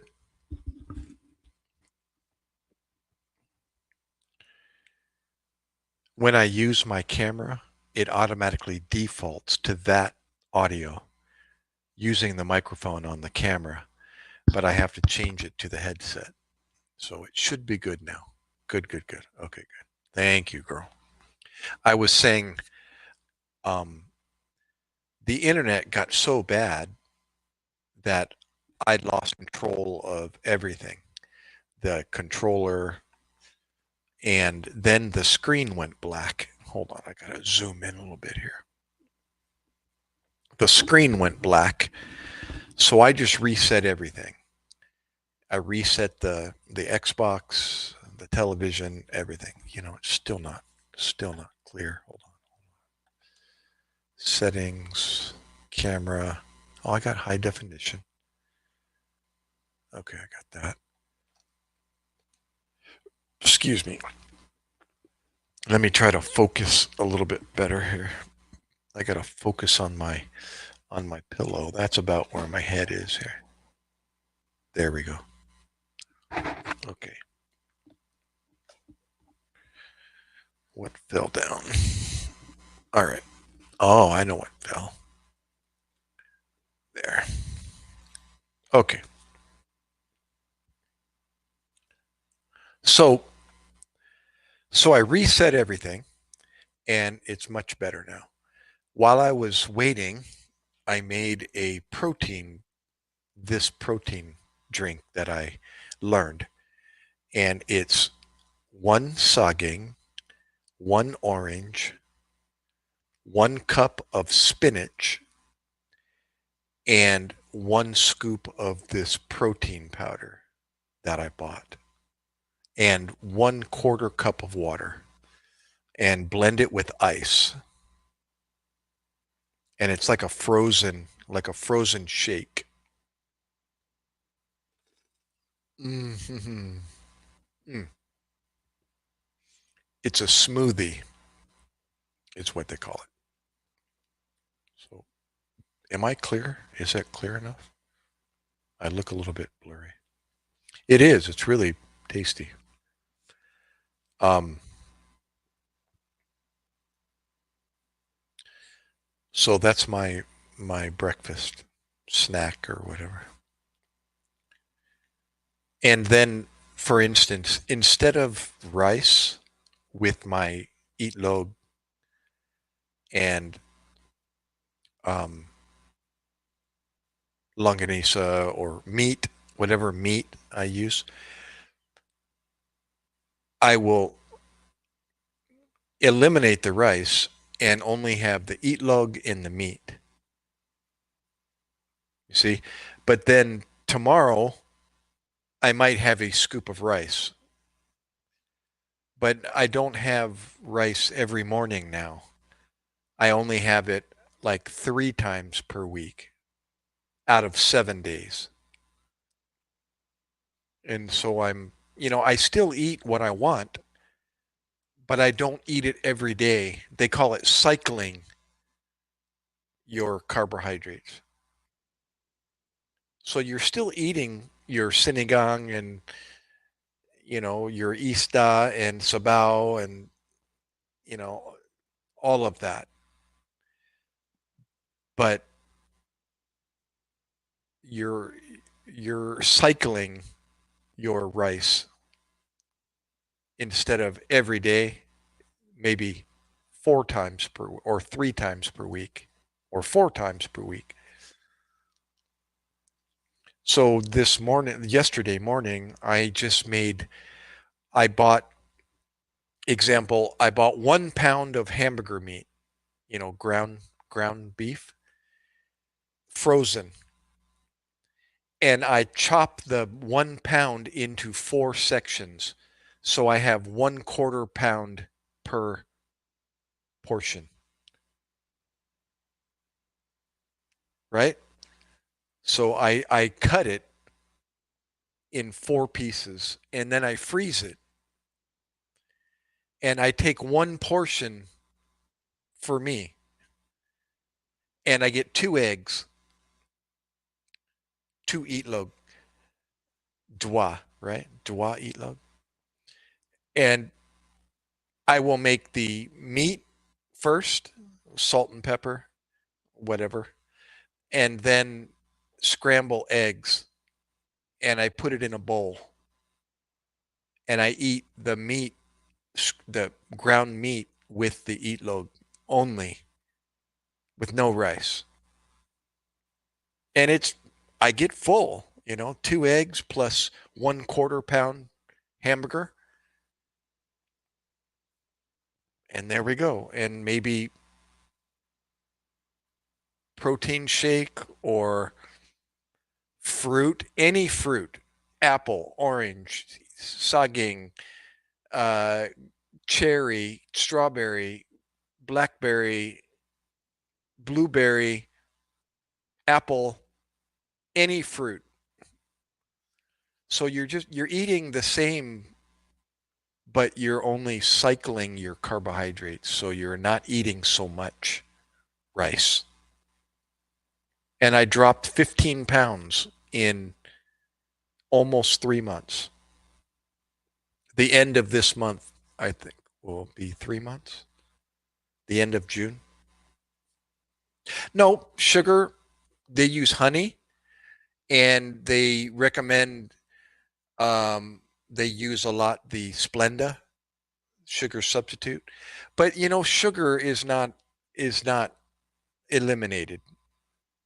It's just not so much. I'm trying to think. Let me think. Sugar. I think I'm trying to remember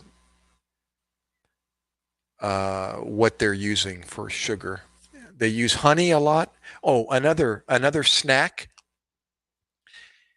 is celery. You know the celery stick? You can eat peanut butter on your celery stick or cottage cheese with honey. There's another cheese, ricotta cheese. Some really tasty um, snacks they develop. Well, not so much equal. Equal, they recommend, even the heart doctor, the cardiologist, they recommend Splenda. Splenda is sugar, natural sugar, but in the laboratory, they took away the carbohydrates and they came up with Splenda. But Splenda is made from sugar. Equal is chemical, made in the laboratory. And the other sugar substitute is not natural. Splenda comes from sugar. So they recommend, if you're going to substitute sugar, use Splenda. And I read that, I read that 5, 6 years ago from a cardiologist, from a heart doctor. And so I said, okay, easy. So to this very day, we use Splenda. We don't use sugar. We use Splenda. But if my wife is baking like cake or something with sugar, we use sugar, real sugar. But for coffee, for my cafe, I use Splenda. So anyways, yeah, Splenda. Splenda. It's expensive though. Unfortunately, Splenda is expensive. So use sugar, but just be careful. It's like anything. Just use your sugar when you need to, but not with everything. Yeah, equal, but equal isn't recommended. So they recommend the yellow package over the blue or the pink. The pink is The original sugar substitute. What was the name of the pink one? It was called, what is the pink one called? Blue is equal. Pink is, what's the name? I forgot.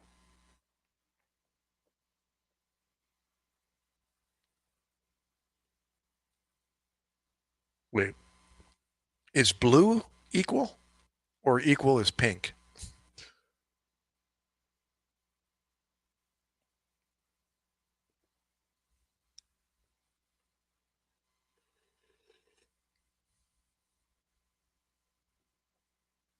Splenda is really expensive in the United States.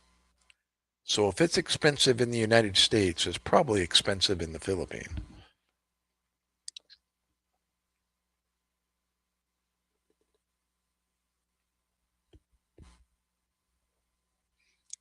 Just use sugar. There's nothing wrong with sugar. But you know what? This here has no sugar in it, but it is so sweet. It's the orange, it's the banana, and it's the protein powder. I don't know what the protein powder uses, but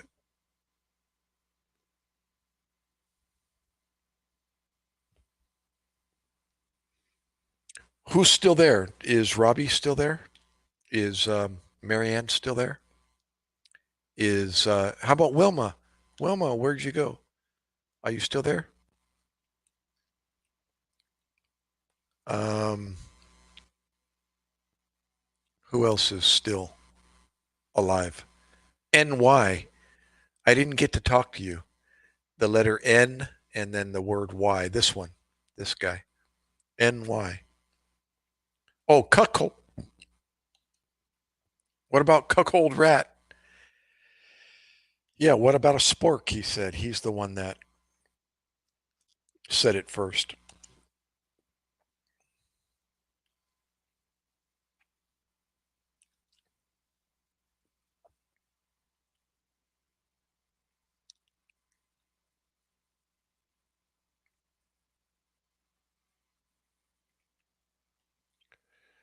Well, how about you, girl? Did you eat dinner yet?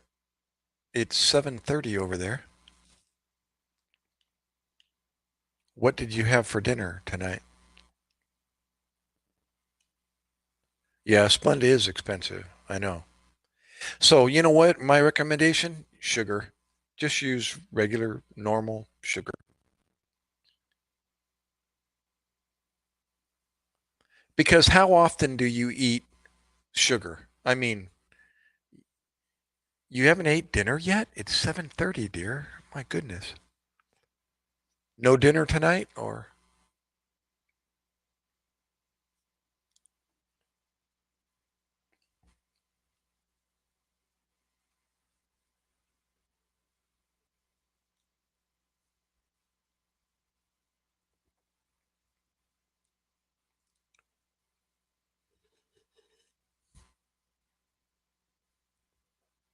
um yeah, the problem usually. Oh, are you really? Chicken curry? Nice. Um the problem isn't usually the sugar that you're adding on something. Most people don't have problem with, you know, using raw sugar. It's the food they eat that has all of the sugar in it or all of the carbohydrates in it. You know, the snacks, the white rice, the white bread, you know, the pandesal, the that's where the problem comes from. The snacks, especially the snacks, the chips. That was my problem. That's how I gained all my weight was through that cupboard right over there. The pantry right there. That door right there. See the door handle right there? You know, that's where all the junk food is in there. And yeah, we weren't losing weight at all.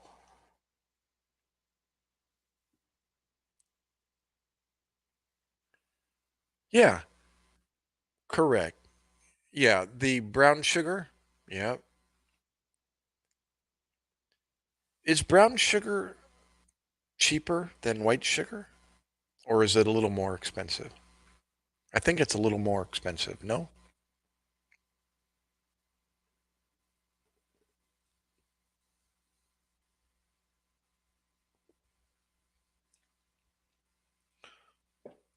But don't you agree, girl? Most families, yeah, most families don't have a problem with the raw sugar they're eating, eating too much of it. Because how many dishes during dinner or lunch or breakfast are you using sugar? Yeah, white is more expensive? Oh, than brown. Okay. You know what I mean? You don't prepare dinner with too much sugar in it. You don't prepare lunch with sugar in it. You don't prepare breakfast with sugar in it. Raw sugar, right? We don't. We don't make dishes with sugar in it. So we're not gaining our weight from sugar, from the actual adding sugar to our dishes, right? The problem is the processed food, the chips, the snacks, right? The the fried foods that we're frying on the stove. That's where the problem comes from. Oh, and the meat that I use, everything is low fat or lean meat. The adobo, I'm sorry, the um, manok is the breast of chicken. Um, the beef, the baka, is really lean. They recommend even 96% lean. Yeah. So only 4% fat, which is a very lean meat, very, very lean meat. And it's really not very tasty compared to the fatter, the fatter meat, the meat with the fat in it. But you can eat you can eat other things with the meat to make it tasty.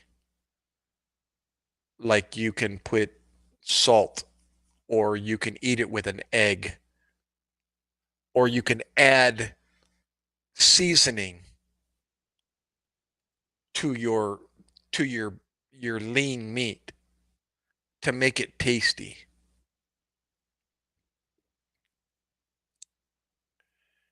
So anyways, you know, you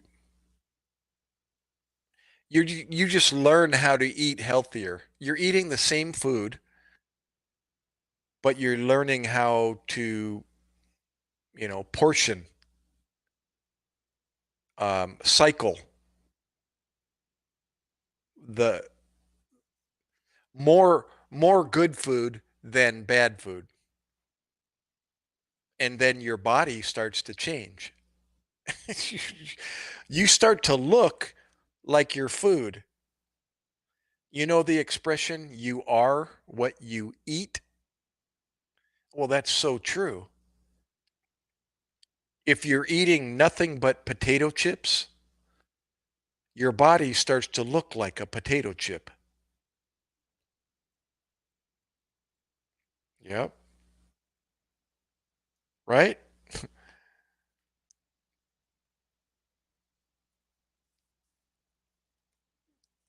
Yeah. Or, all the seasoning, salt, pepper, garlic, onion, what other, all of them, all of the seasoning. Airbus A320. Kinda. What was that comment? Kinda. Oh, you're saying that all of the seas kind of?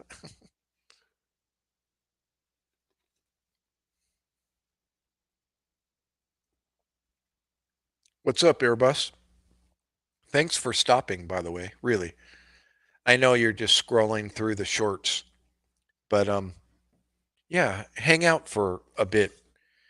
I'm just talking random. There's really no subject, um, no format to this. Poquito español y mucho English. ¿Y tú?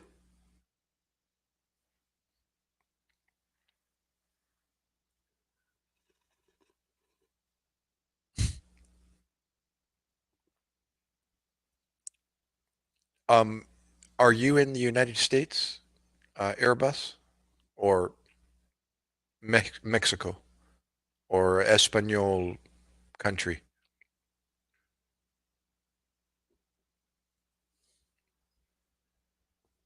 You again? First to move is gay? Were you here earlier? That same thing was said. And I said the first to misspell is gay because the person was said your and he spelled it Y-O-U-R instead of Y-O-U-R-E instead of U-R. That's what it was. First to move, you are gay, I think is what the person said. Was that you? Sorry, I'm trying to focus here a little bit better. There we go.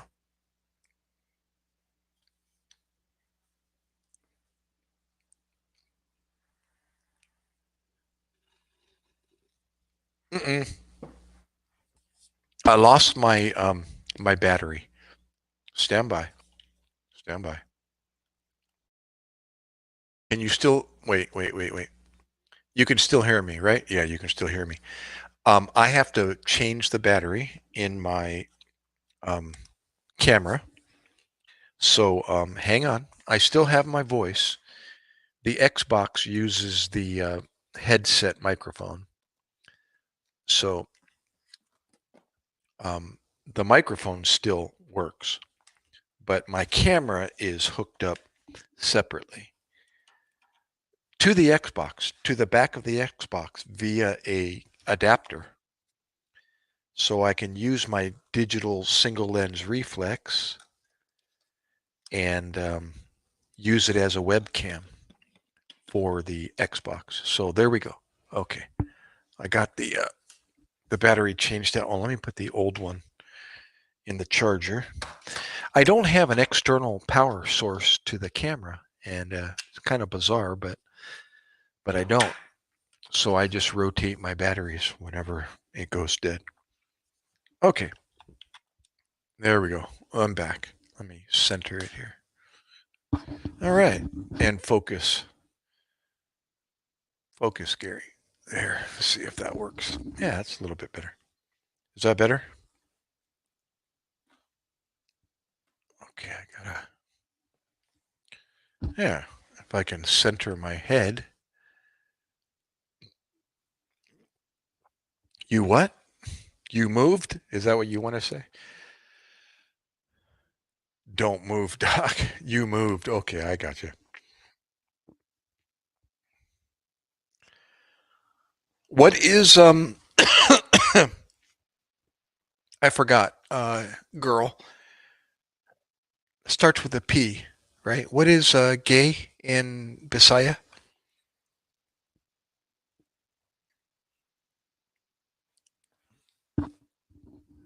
What is it? I forgot.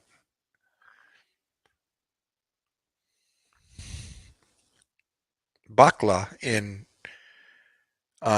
Tagalog starts with a P. What is it again? I forgot. The heck? Bayot. Oh, not P. B. Gary. Bayot. That's it. Okay, hold on. I got to focus on this pillow, and that's where my head is. Aha. There we go. Okay. All right. I think that'll work. Ah, a little bit better. Bakla. That's it. So I mean, bakla and bayot. Oh, they're both B. Oh, that should be easy. There, you learn something, Airbus. Gay in the Philippines is one of those two. In Tagalog, that's the country, the root, not the root, the main dialect in the Philippines. Gay is bakla. But in the middle and the south part of the Philippines, in the Bisaya or Visaya dialect, it's bayo. So now you learned something if you didn't know that already.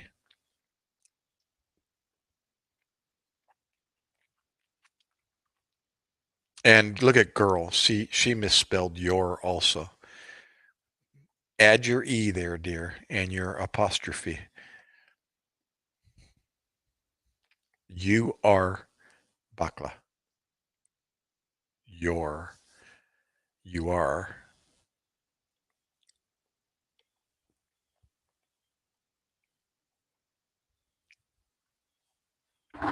I got it. Okay. So are you there, Airbus? You still there?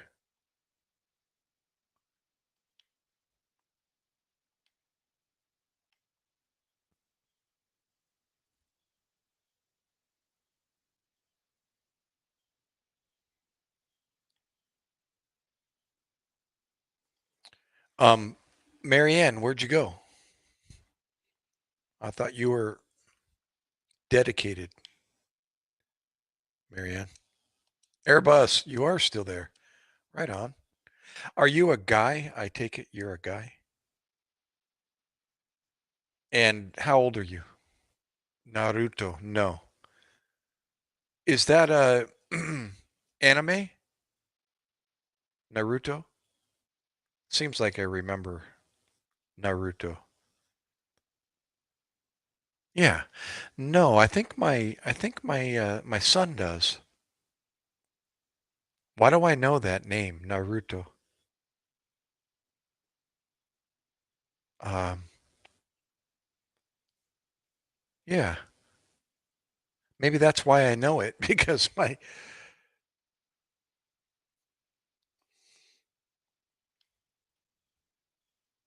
Japanese anime. Yeah. Naruto.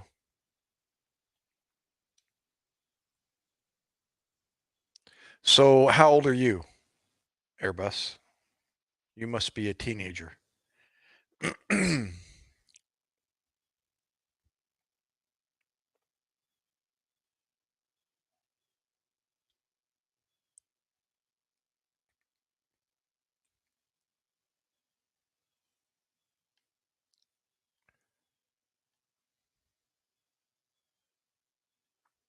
But you're using Airbus A320. That's an actual uh,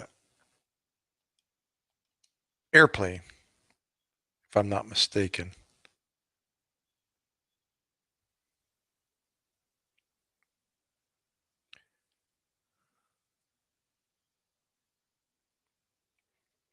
Oh, see, you're the same age as my son.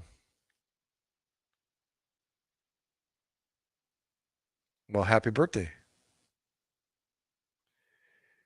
He just turned 19 May 10th.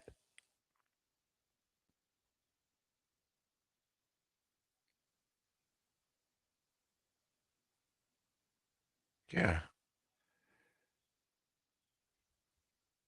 Is that O as an O or is that Ohio?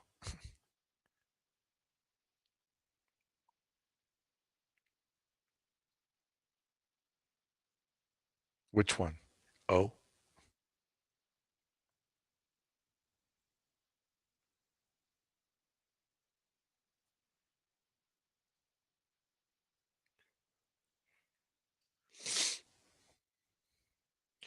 And whereabouts are you, Airbus? What part of the world do you originate from?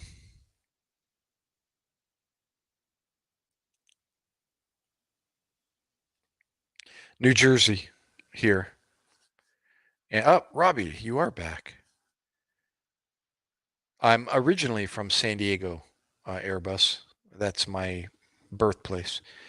And then life events took me to Oregon, Louisiana, back to California, Iraq, and then from Iraq to New Jersey.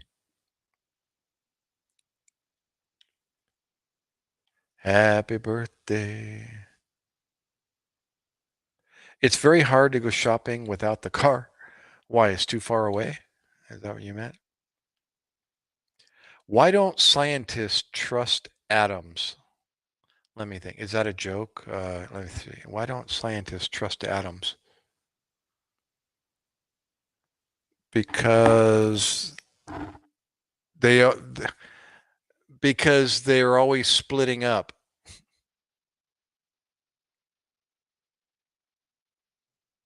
Oh, your water pump.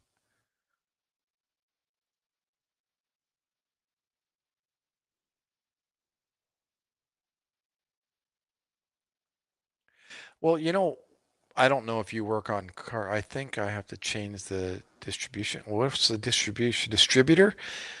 What's that have to do with the water pump?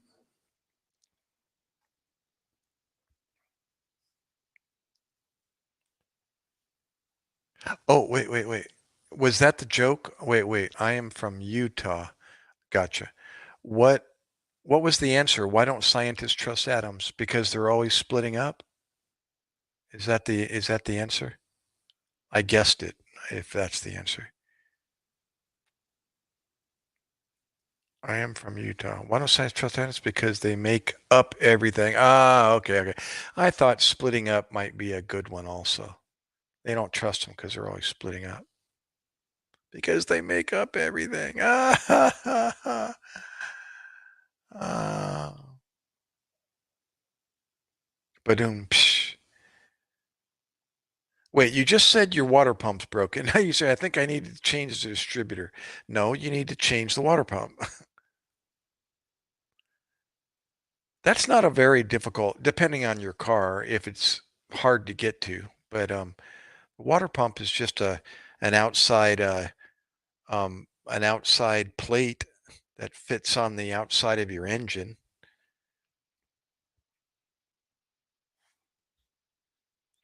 Oh, and don't you have to change the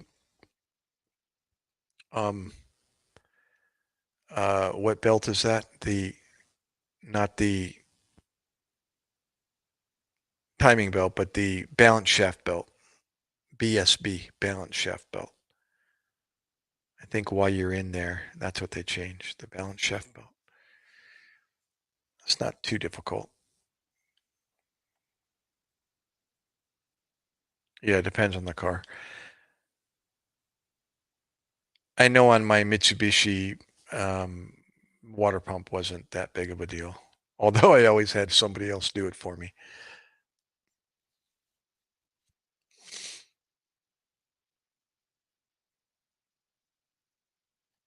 Or did I do the water pump? Anyway.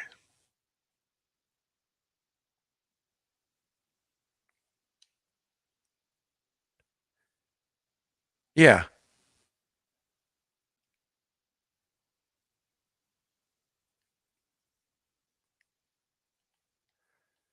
Right. It's just changing the belts and the roller, the idler roller.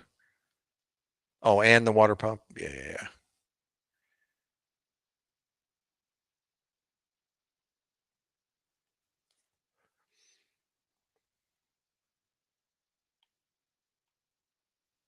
Okay, let's hear another one. Keep it clean, Airbus.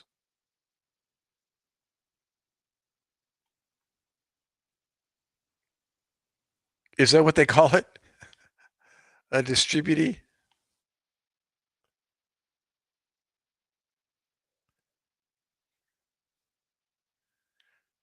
You still got distributors on what kind of car? They're not they're not electronic timing or electronic ignition, I should say.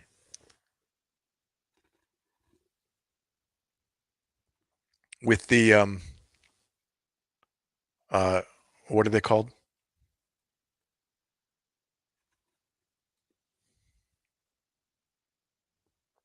Oh, an Opel. That's an older car. Yeah.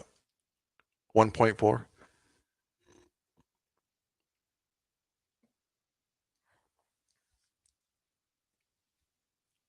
Yeah, even 2004 though. Don't they have, I guess not, if you've got a distributor cap.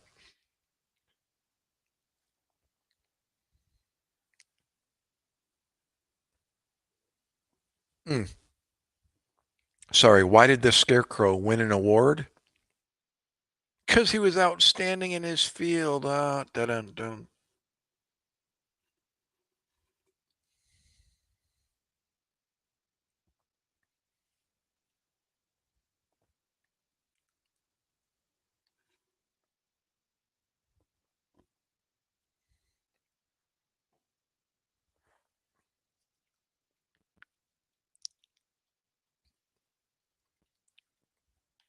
Oh, always number one.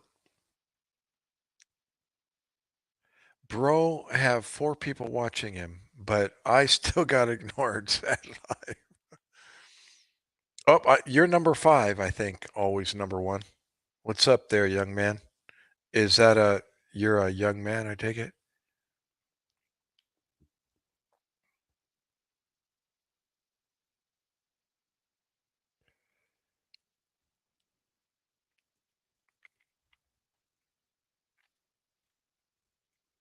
Who makes an who makes an opal? Is that from Germany or something? Opal. Italian? Mm-mm. Hey, you know what? Always number one. How? What's the word? Germany. Yeah. Um, is ironic the right word? How ironic that you said big guy. Let me tell you a story about big guy. When I was in ninth grade, eighth, ninth grade. Oh, I forgot when I was taking pre-algebra.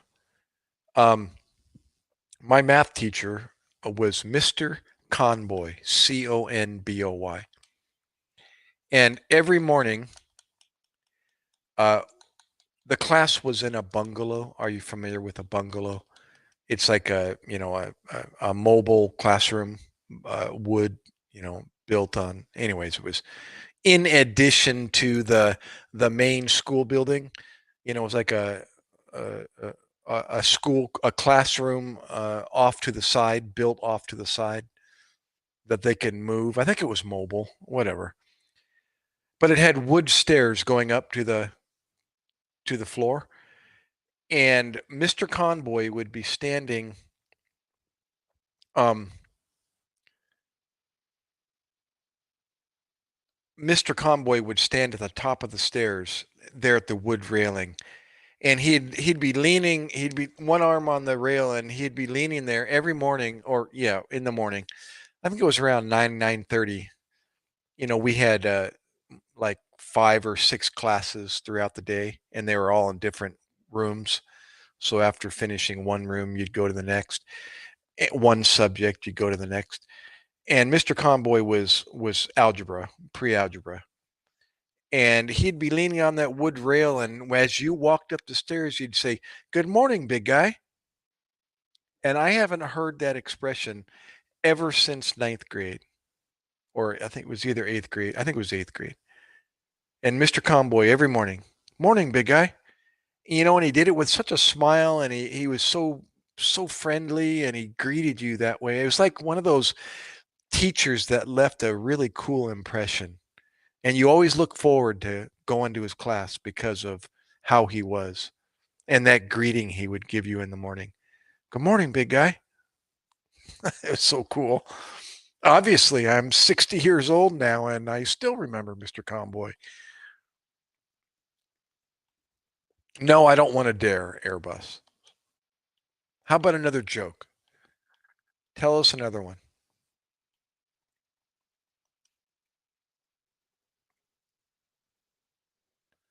He must be flexing. I'm happy I made you bring back memories. Flexing who? Oh, I'm sorry, ours number one. Who are you referring to? He must be flexing. That's the terminology I'm familiar with, but not in this context. So I'm trying to figure it out here.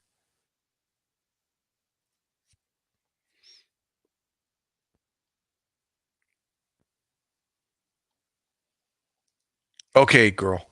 Well, enjoy your. You said you were making. Um, oh, his muscles. Oh, okay. It was either one or the other. Flexing in live streaming means to promote somebody else's channel. Like if I'm flexing your channel, then I would be telling others to go to your channel, flexing or flexing muscles and so on. But I was thinking, how does that apply to Mr. Comboy? Yeah, to girls, of course. Yeah, yeah.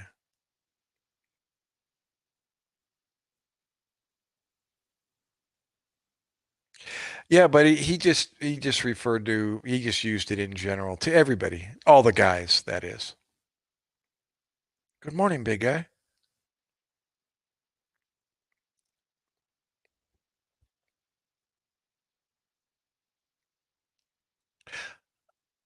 They don't have the guts. Oh my gosh, why don't scale?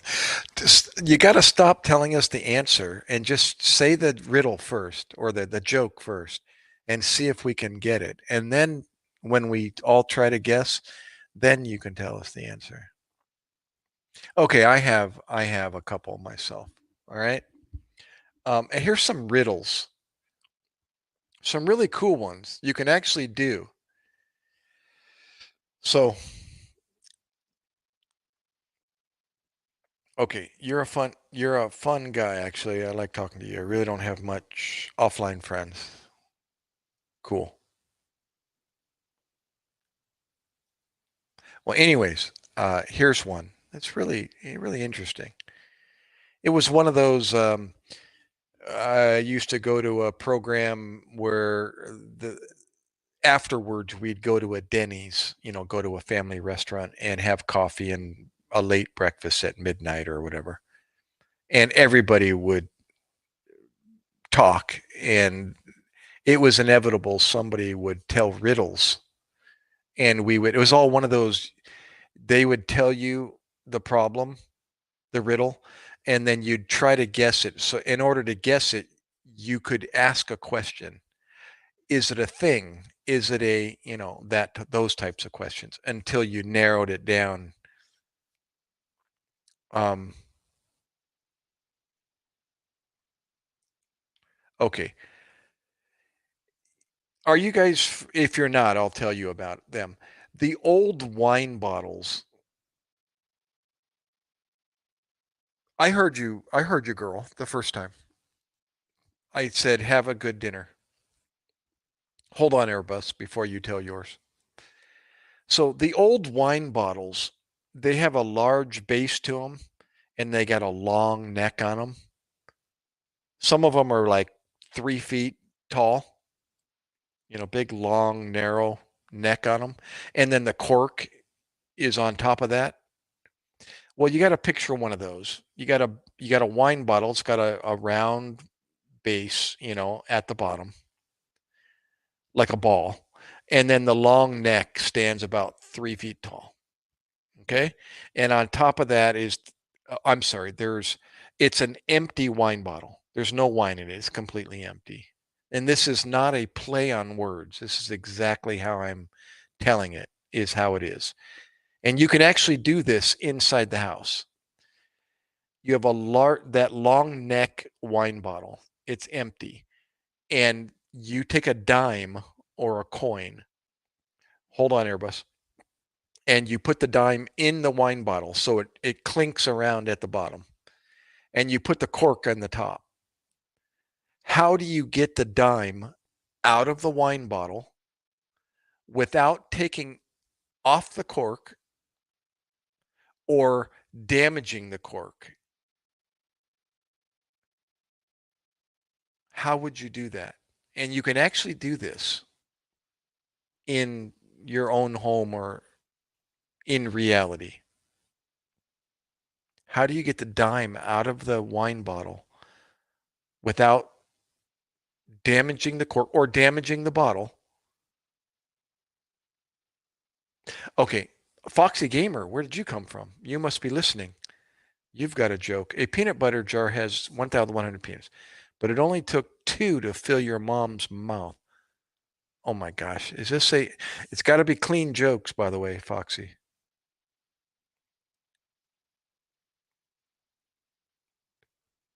Yeah, yeah, yeah. I got that one, but yeah. Yeah, no teabag jokes.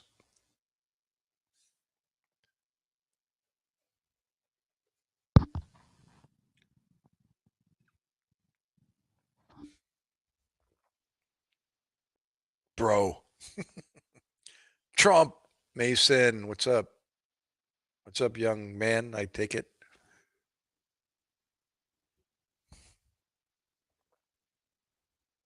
Okay, Robbie, when I put antifreeze solution, it flows beside the alternator belt.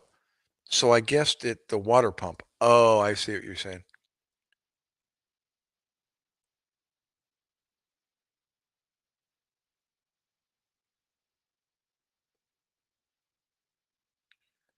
Well, you can always shut the car off and wash off the outside around those areas and make sure it's nice and clear, and then start the car up and see if you can see leaks under there and try to figure out where the leak is coming from. Okay, so um yeah, so did you hear my riddle? And the in college, I was a paramedic, so I took paramedic school. So I was in pre-hospital emergency medicine, all the prerequisites and requisites for that course, anatomy, physiology, medical terminology, advanced cardiac life support, basic life support, um, uh, what else? And then I took some random classes when I got out of high school that I had no idea what I was going to do with.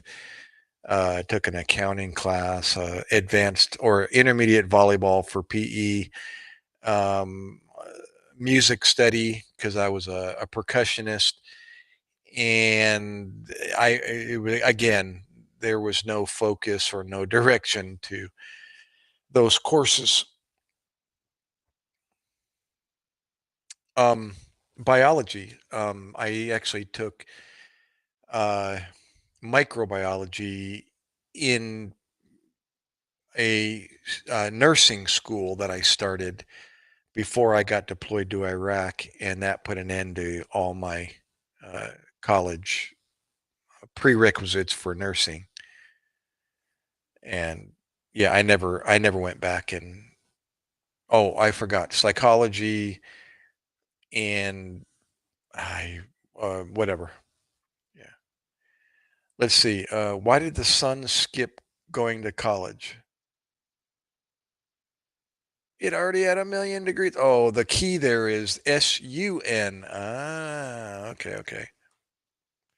I thought for a minute it was a misspelling, but now I get the answer and that explains it. Very good, Rob. Badoom. Psh. Yeah, biology. Actually, biology, some of those courses can be really taxing. Like biology can be kind of um the other one is chemistry. I didn't actually I was going to be taking but never got there, but I already knew chemistry was going to be a tough one. But as far as the medical learning about medicine, oh my gosh, that was like candy to me. I just was sucking it up. To this very day, I even though I'm not a paramedic anymore or a corpsman in the United States Navy, that's the spoon that fed me. And so when I go to doctor's appointments, I want them to speak medicine to me. It's like don't dumb it down too much. Just talk to me. And I'll ask questions if I don't understand.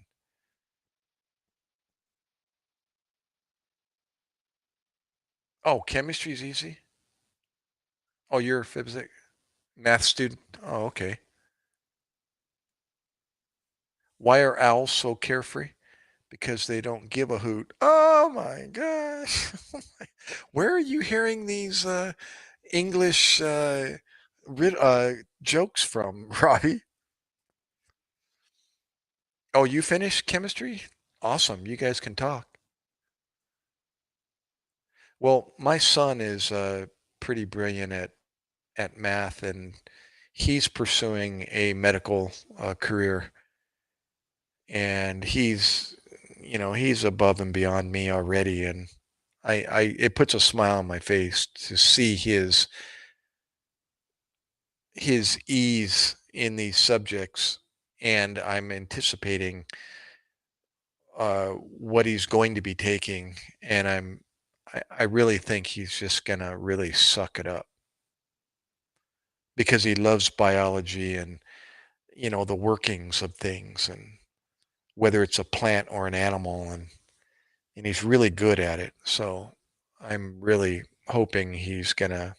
I'm trying to encourage him to pursue being the breadwinner, of the home. And in order to do that, he's got to be making a decent salary. So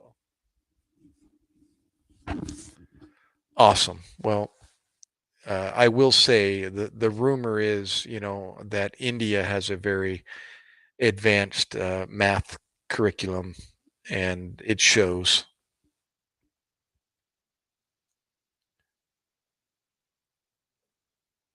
Where do armies go? Into your sleeveys. Oh my God. Dude, are you sure you're not from America? I've heard that one before. Where do you where do armies go? Into your sleeveys. That's actually I've heard that so long ago, but I'm just laughing about it. Maybe I pictured my brother saying that joke in his voice. Where do armies go? Into your sleeveys.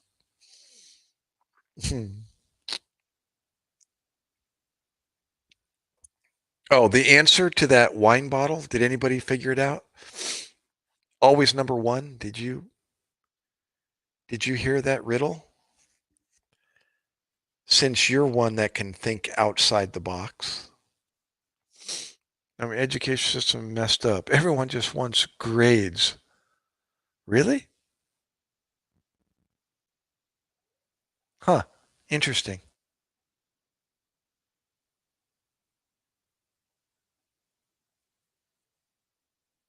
Hmm. Um, yeah, did you hear the wine bottle riddle? Number one.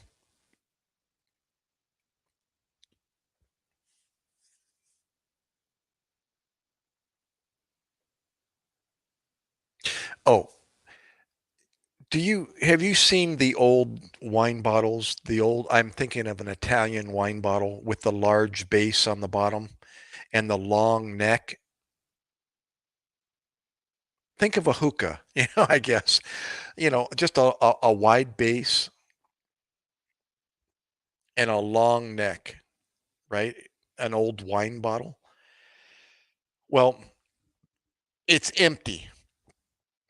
And this is not a play on words. So I'm not trying to, confuse you with how I'm saying it. This is an actual uh, experiment, I guess, you could do at home. You have an empty wine bottle, glass wine bottle, and you put a dime or a coin inside the wine bottle. Clink, clink, clink. It's at the bottom. And you take the cork and you cork the wine bottle. Okay. How do you get the coin out of the bottle without damaging the cork or removing the cork or damaging the bottle?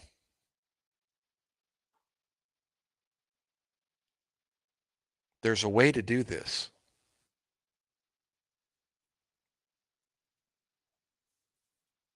That's a good one. Some people get it right away, but most of the time it's one of those you leave them with the riddle and See if they can figure it out.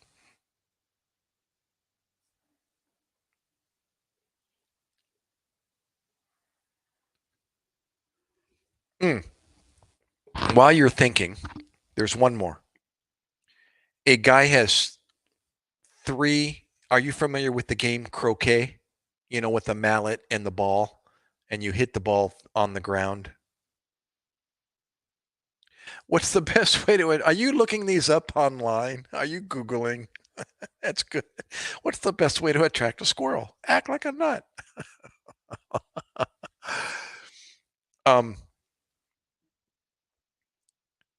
the, a guy has three balls, three croquet. It doesn't matter what kind of balls, but they're a croquet ball because they're fairly heavy.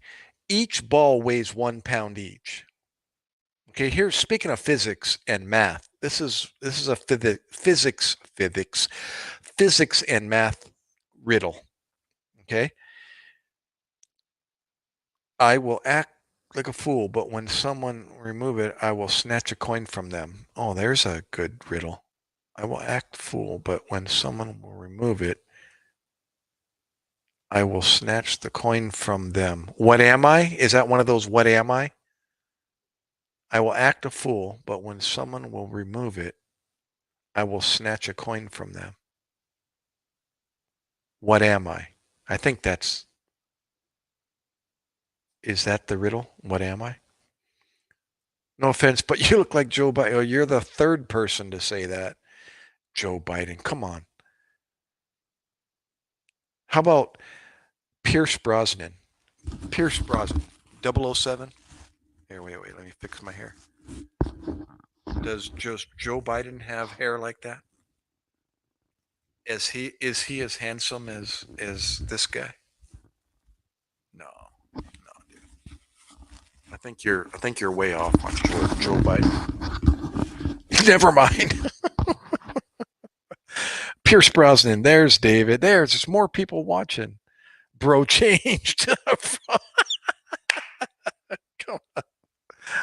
Okay, I gotta give Aiden a good. I mean, kudos for that comment. Bro changed. Poof. From Joe Biden to oops, never mind. Bro changed.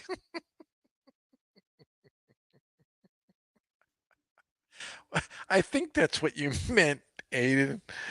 Oh my gosh. What's your name? I'm new here. Doc MacKay. You can see the name there. I was in the United States Navy corpsman, and if you didn't know, the United States Marines call the medical personnel doc.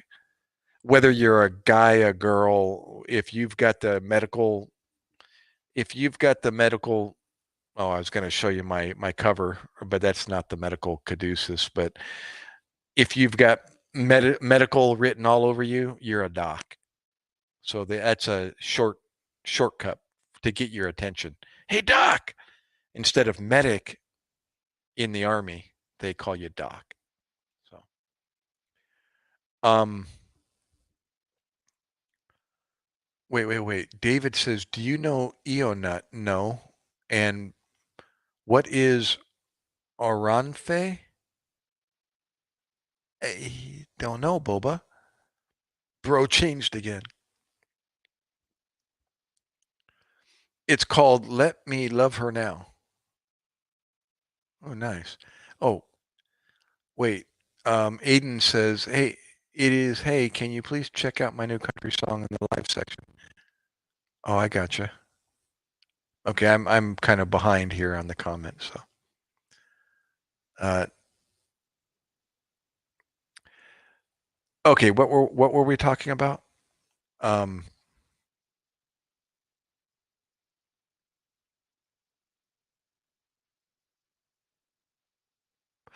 there you go. Robbie got the answer. Very good. Wow, that's exactly the answer right there. Push the cork into the bottle and shake out the coin. Nice job, brother. And Trump is the best, yeah.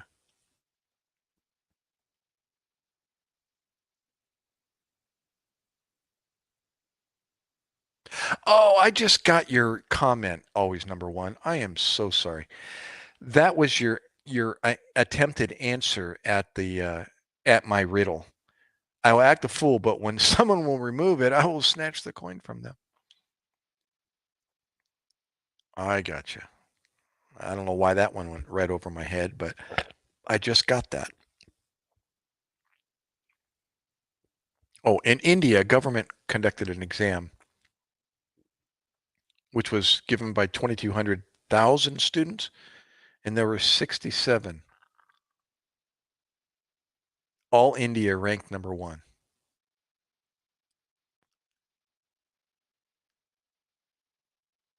What happens to cows that get too much sun? They turn into evaporated milk. Oh my gosh. Badoom, psh. My hat ate in. Boba, you know what? I was gonna say if I could, but I don't have a phone and I'm not on a laptop. I'm actually on the Xbox, and it's kind of laborsome and not 100%. I can, I'm on the browser on the Windows. What's it called again? Uh, Microsoft Edge browser, and I can open up multiple tabs on my television. But if I try to go to another tab while I'm on StreamYard, I found out that it doesn't always hold to, and it'll drop this tab or close it, and then it it doesn't end the stream, but it logs me off and drops me, closes my camera and my mic, and then I got to relog back in. So I would go to the YouTube tab and give you a moderator status, and you could post, you know what, I can do it for you. But again, I can't do it on StreamYard. I have to do it on YouTube. Anyways, I'd give you a moderator status, and you could post your link, and that way others can just click on it and go to your channel and give you a subscribe and comment and thumbs up and all that.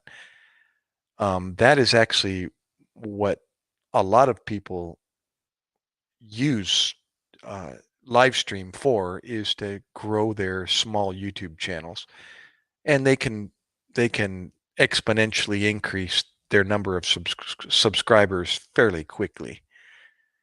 But again, I don't have the ability to give you a moderator status right off the bat. So thank you, Boba, though. Why can't you tell pigs secret? They always squeal. Oh my gosh. Robbie, are you like what reading right from a list? Why do you never mess with a dinosaur? Um, did you tell the answer yet? Uh, don't wait. Um, just like MIT, I'm trying to get into one. Awesome. Because you will get your ass kicked. Okay. All right. That was pretty cool. Did you really? Do you know what do you call a guy with no arms and no legs at your front door? Do you know those jokes? Okay, I'll go there. Do you know all those? What do you call a guy with no arms and no legs on at your front door? The man, Mac. Another Mac. Hey, from one Mac to another. From one Mac to another. Dead. Why is that so funny?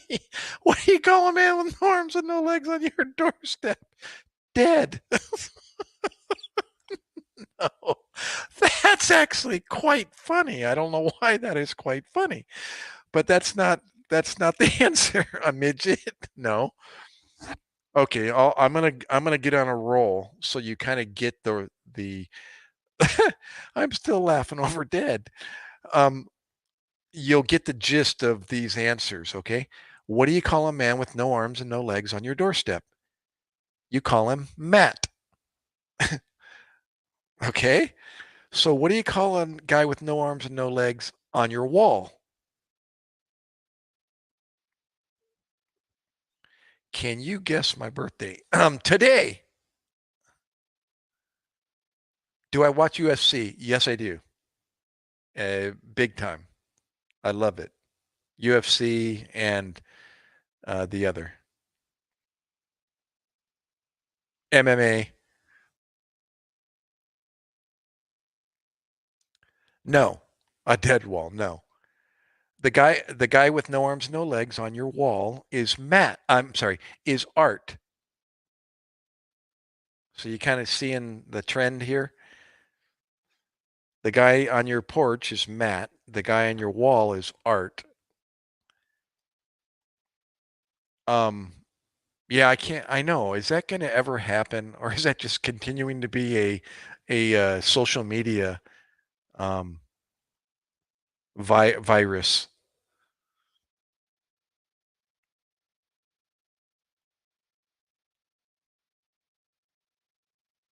Oh my gosh, what do you call a love story of a triangle? Pythagorean theorem. Yeah. Okay, so oh, that's a good. Did you just make that up? The guy in your hole? You call him Phil? What do you call a guy with no arms and no legs in your swimming pool? That's pretty good, Northeast. I like that one. I haven't heard that before. Or you could say in a hole. His name's Phil. What about in your swimming pool? Bob. Very good. Very good. And what do you call? I made this one up. What do you call a guy with no arms and no legs out in the pasture? And what do you call a girl with no arms and no legs out in the pasture? Wait, I think I said that wrong. It's the girl out in the pasture. I think there's a guy also, but what do you call a girl that's with no arms and no legs out in the pasture? Oh, that's in a bus. Actually, that's a be careful with that joke, Aiden.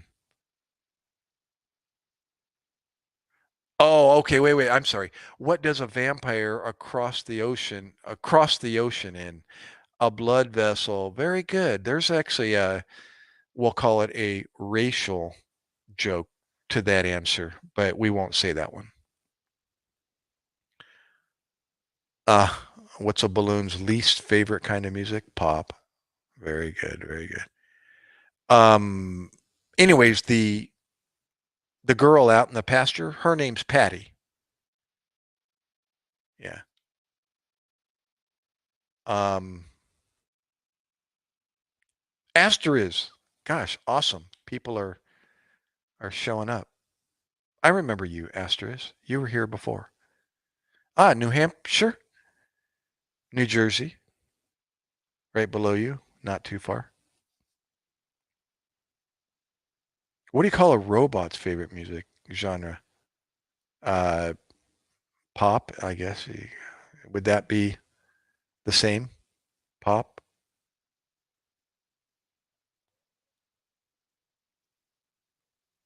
What do you call a weed farm? Uh, heavy metal.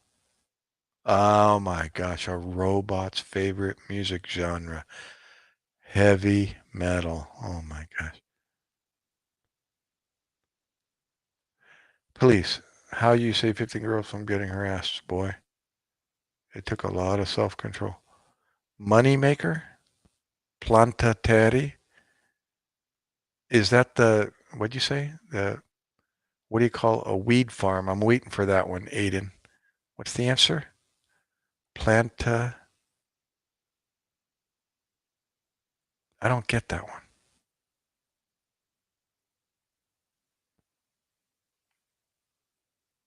All right, Boba. All right. I may not be here later, but a pot farm.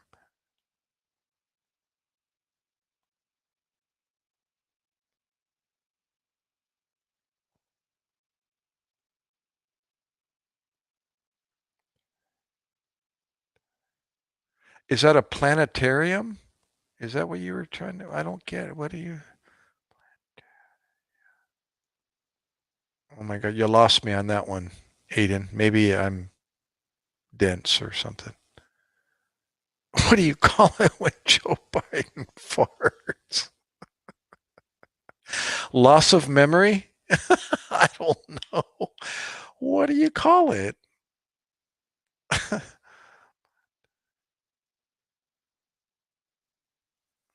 It was beat. Oh my God. All right. Wait, I'm waiting for the what do you call it when Joe Biden farts? Sliding a Biden.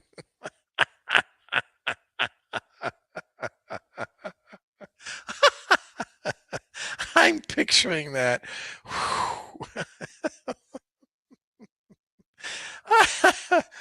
Oh my gulai. How did we get from emergency medicine stories to sliding a Biden?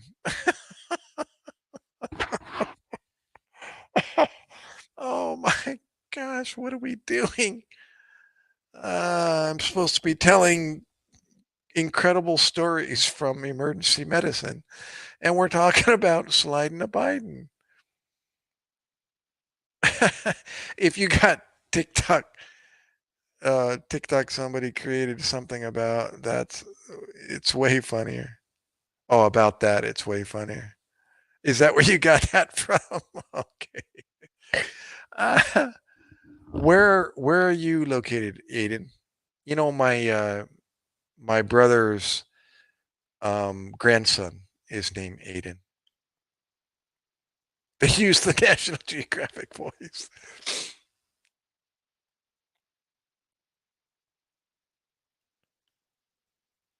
Oh my gosh. uh, in Alabama. Awesome. I didn't know there's obviously an army base in Alabama, Fort Payne. Oh, is it really? Hey, what a classic group that was. Man, they made history big time.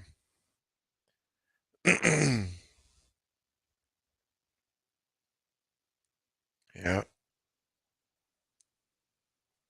Yeah, cool subject to talk about. Fort Payne, Alabama.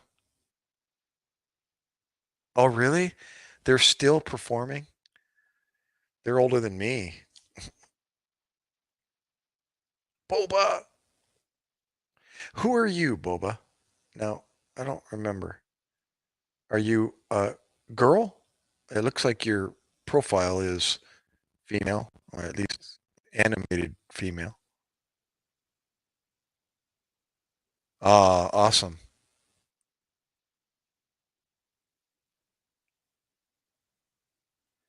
Did they sing the song Sweet Home Alabama also?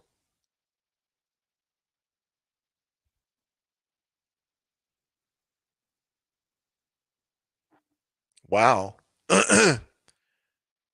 Yeah, Mark, uh, they did not. Who sang that? Who Sweet Home Alabama? Do do do do do boom. Was that Chicago? No, that wasn't Chicago. Um,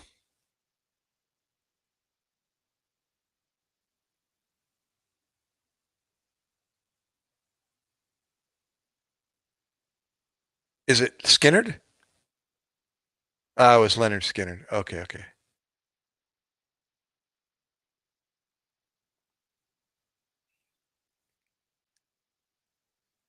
Awesome. Um, yeah, I was saying about Mark having heart surgery. I don't know his history, his medical background, but um,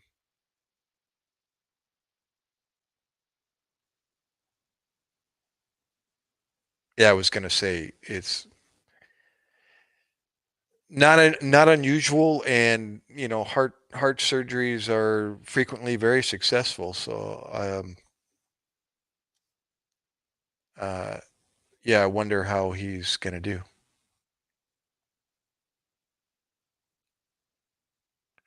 Ah, Let's see. Squala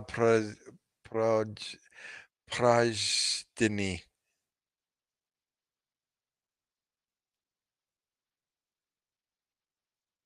Skola Prajdini.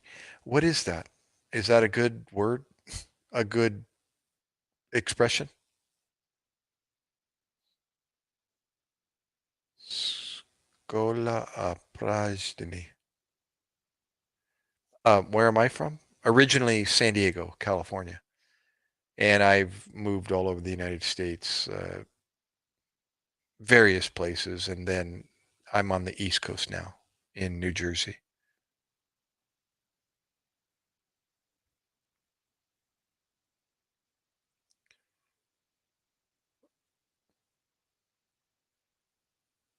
Is that, I'm actually from, is that really a place? Fife? Oh my gosh. Football team. Play against Ukraine in about 30 minutes. Do you speak any other language, Robbie?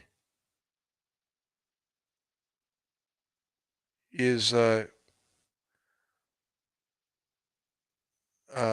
Slovakia or any, is there any influence of other languages in Romania?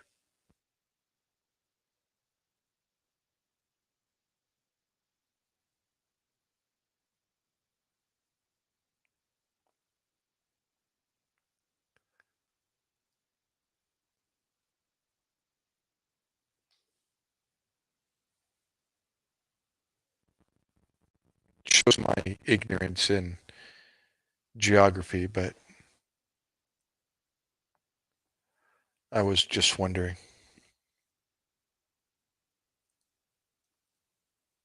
Like any, depending on where you are in Romania, does that influence what language is spoken, or is it all the same language?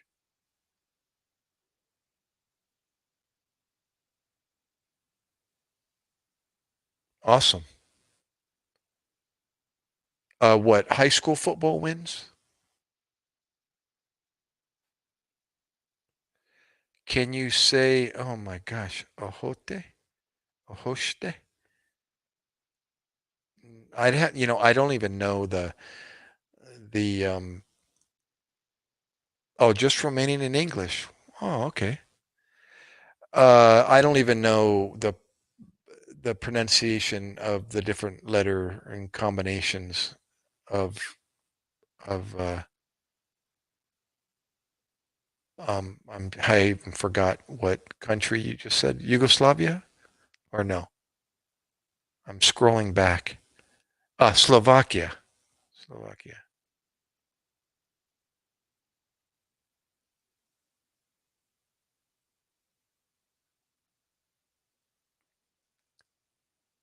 School and holidays.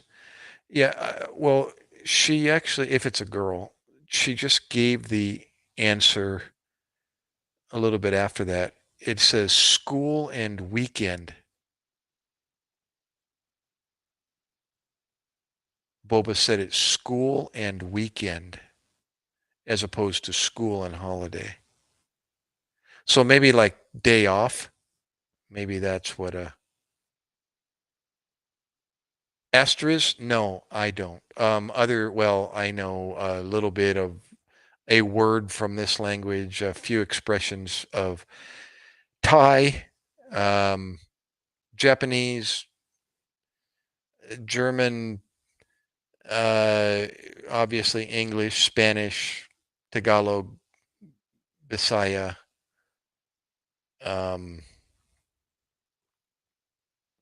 but I mean, I don't speak any of them fluently except English.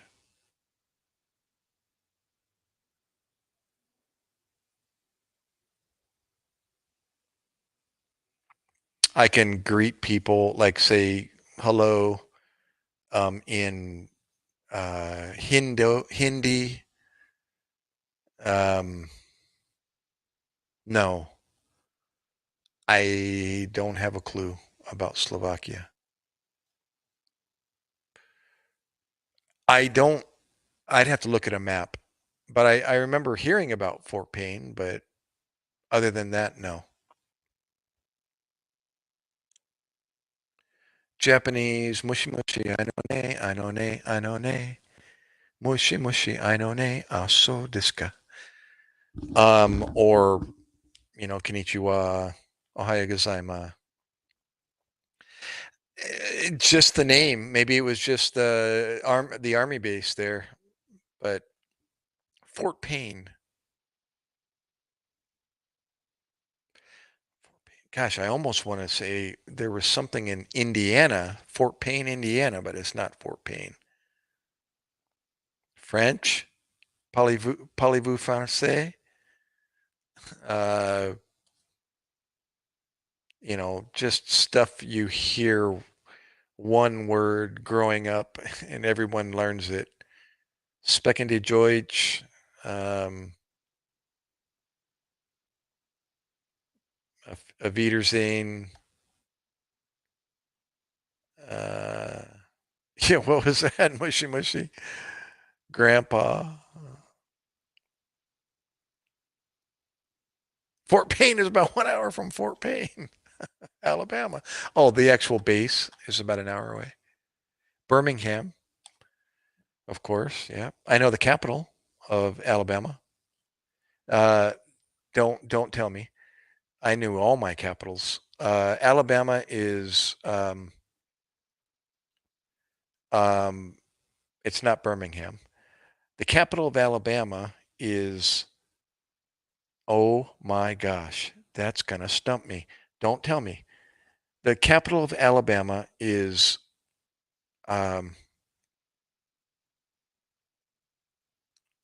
holy moly.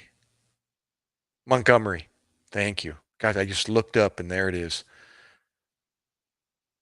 Fort Payne's an army base.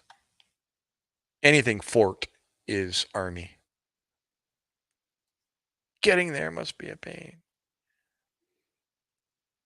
Are you in the hospital now? Let me without prying into your personal business, Boba. First of all, are you a girl or a boy? Your your profile animation is female. So are you female or are you just using that?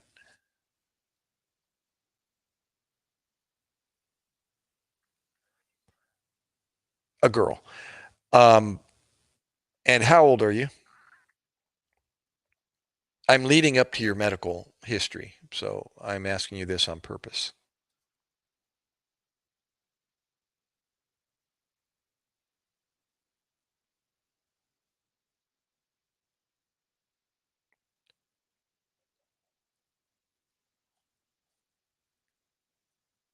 How old are you?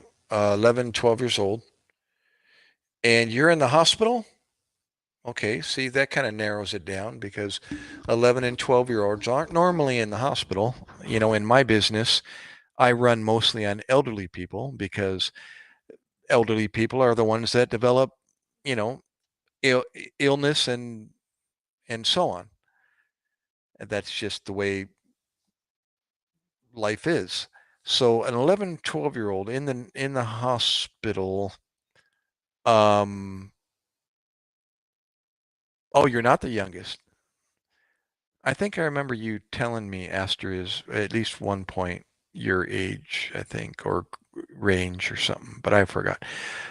So what's an 11, 12-year-old doing in the hospital? You're either in there for uh, something you were born with, or um, maybe you're injured. But if it was not an injury, it's a medical problem that more than likely you were born with, or yeah, or something recently discovered. Oh, Astrid, you're 51. I'm gonna laugh again. You're not even. At least I'm not the youngest one in here. You're not the oldest one either. Doc, can you please tell me American states that end in ton? Is this a joke? Washington, and I think that's it.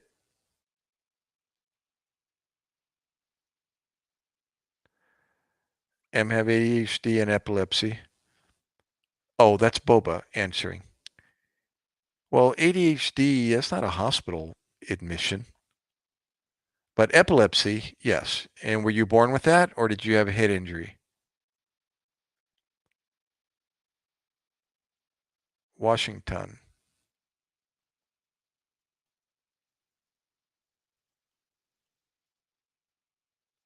That is why. That is why I'm in the hospital.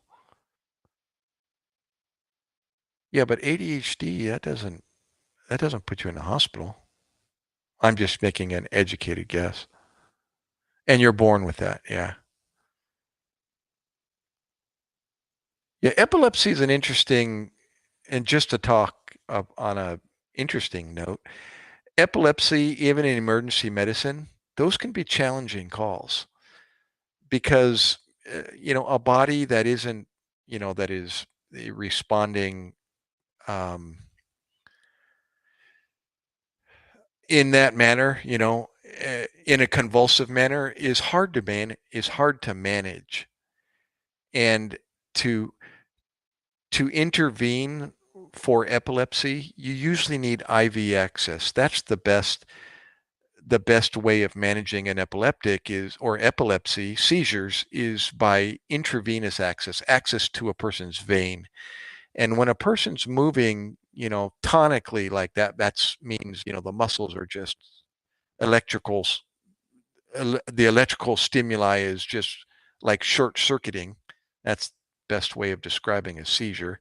The electrical system's your brain, and it's short circuiting, and for whatever reason, and the muscles are responding to this erratic short circuitry. And can you imagine trying to hold on to or manage something, anything that's short circuiting, and trying to put a sharp needle into it? It's really difficult. And so, yeah, I'm kind of describing epilepsy. Um, yeah, it's usually something to do with the brain, whether it's a chemical imbalance or an injury, like a head injury. It's like, think about a cord. It's got electricity traveling through it. How do you short circuit a cord? You cut into it, you break it, you bend it, you pour water. It doesn't have any insulation on it. That's a good one, because your neurons have insulation over them, and so if there's something wrong with that, that could cause some problems. Swelling, pressure, that's usually a head injury, causing swelling or pressure against the electrical circuitry of your brain. So you just kind of, you look at it that way, and it makes it a lot easier to figure out, okay, what could be causing that seizure. It's usually an object, meaning a swelling or a tumor or a arrow going through your head. I mean, don't laugh. Think about it. If you got an arrow going through your head, that could definitely cause some seizures. You know, so it's either a physical problem, or it's an electrical problem, or it could be a chemical problem. That's Think about all the things that are going on in your body. You got fluid, you got structure, you got electricity. And if you interrupt, or, any of those things, then you cause electrical uh, short circuitry. Put a bullet through somebody's head. That'll definitely cause seizures. Does that make sense? And so then that's when you get on scene and you try to figure out, okay, what's causing this? But really, it doesn't matter. If it's a bullet going through somebody's head, then that's kind of easy. You can't do anything about that. But if the person's seizing, then I might be able to do something for that. So I can put a IV in your vein and then push medication into your vein and hopefully stop those seizures. It doesn't stop the physical part, the bullet going through your head, but at least I can intervene and try to stop the seizures. Capital of Missouri is Springfield. Yeah, you think otherwise, but it's not. It's not St. Louis.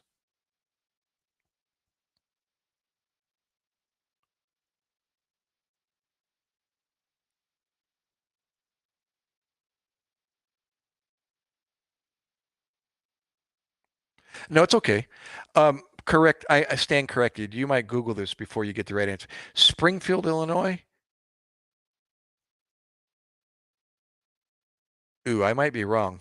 Correct me on that. Google it real quick, guys. God, I used to know my capitals inside and out.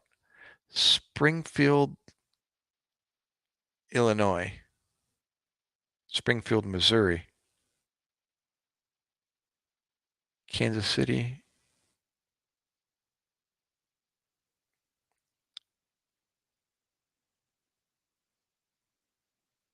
Oh my gosh, I'm questioning myself now. Help me out, guys. Come on, Google it.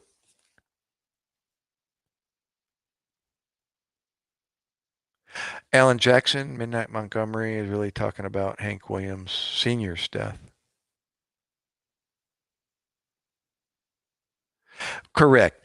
If you read what Boba just said, this is the major concern of a seizure. That's what we're taught in paramedic school. I mean, it's always the focus on any patient is airway, airway, airway, airway. That's why they call it air ABCs, airway, breathing, circulation. Always address airway first. So anything that's happening to a person, you're always questioning, is he breathing okay? And if they're not, then you ask why. And if they're having a seizure, that could be the number one. I mean, that's obviously you need to do something about the seizures if it's causing an airway problem. If it's not causing an airway problem, then you leave it be. Let them seize. Let them have their seizure. And usually we put seizures on a clock. After a while you don't need to literally look at your watch, or pull out your smartphone. You can kind of just sit there and watch and kind of gauge, all right, that's enough. Now we need to do something about the seizure. And what it is that lasts longer than 2 minutes, 2 minutes or more, then you intervene and do something about it. But if it lasts less than that, don't touch it. Just let them seize. Seizing is something people live with. And usually they're not taking their medications, or they need to change their medication, or they need to start medication because they've never had one before. But Bobo will tell you, she lives with that. So she has a medication she probably takes for it, and she's on it all the time, and she lives with it that way. Correct me if I'm wrong, um, Boba. But that's our number one concern with seizing patients. Another, speaking of heart surgery, Aiden, I think you mentioned, yeah, you know, heart attacks. Again, anything can cause a seizure. Somebody that doesn't have enough oxygen can cause a seizure. So that goes along with the seizure causing an airway problem, because a seizure causes muscle contractions of sporadic nature of everything from your head to your toes. So a seizure can cause spasms of your airway, your mouth, your tongue, the muscles in your face, the muscles in your neck, everywhere. So you can imagine anything inside the airway doing this, and short circuiting, is going to, or in your chest, in your lungs, in your diaphragm. It's all part of your breathing. In your brain, short circuit your brain stem, and you're going to cause all kinds of problems. Your breathing center in your brain. And you need to do something about it. So they got medications that you can use in an emergency to calm that short circuiting down. And then if they're still not breathing adequately, they're not taking deep breaths like they normally do, then you breathe for them. And it sounds critical, and it is, but it's really easy to correct. And you just breathe for them. I'm doing this because I'm squeezing a bag, that you put over their mouth or their face, and you breathe for them. And that works just fine. And you might have to breathe for them all the way to the hospital. And they do fine. Their skin looks pink and their chest rises and falls like it's supposed to. And yeah, so anyways, you learn uh, that a lot of emergencies can be Jefferson City. Thank you very much, Robbie. Springfield, Illinois. There it is, Jefferson City. Nobody, that's why I couldn't think of it, because it's not the obvious in Missouri. It's not St. Louis. It's not um, Kansas City, Missouri. It's not, these big city names. It's Jefferson City, and it's Springfield, Illinois.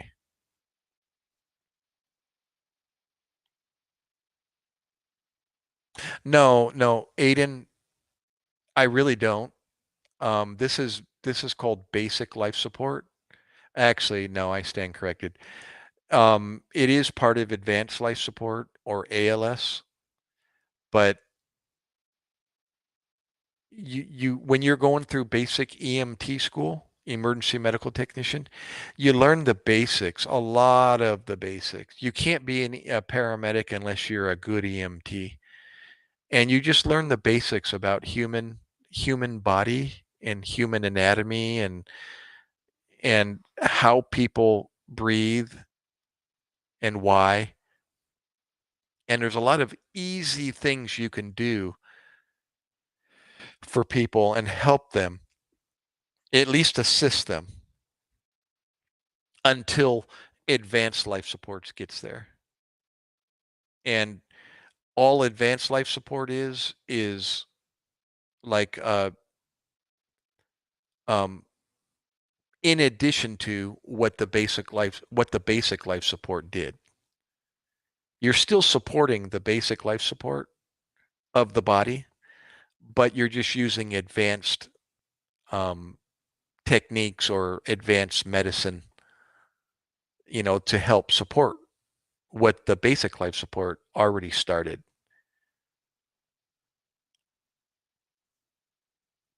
Hoorah, Aiden. Dude, you actually reached Eagle Scout? A lot of people don't realize what that took to do that.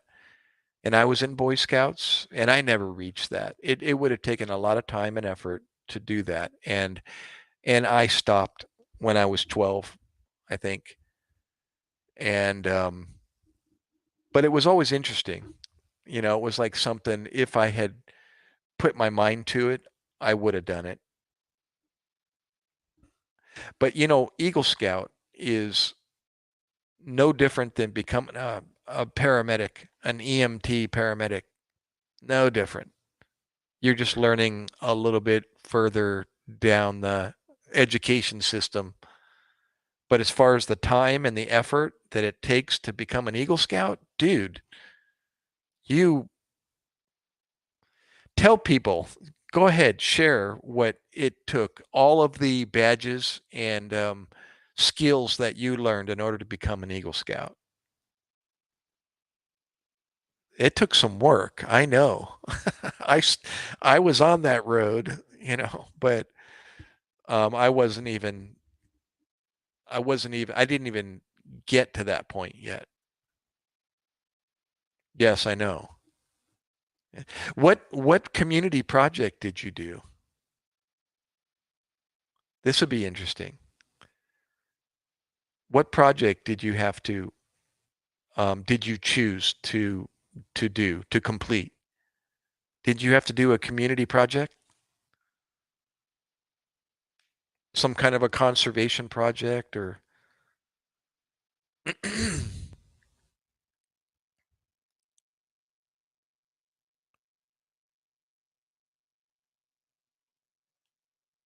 Yep. Yeah. Well, tell us about it.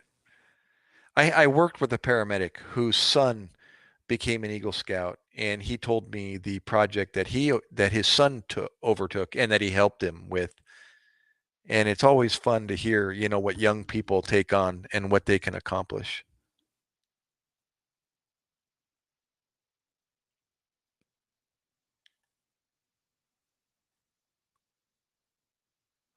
What did you say? You did the bathroom in our scout meeting room? What, you mean like you renovated your bathroom? Or did you build it? Ah, so you had a construction project that you took on. Ah, okay, okay. Well, that's cool.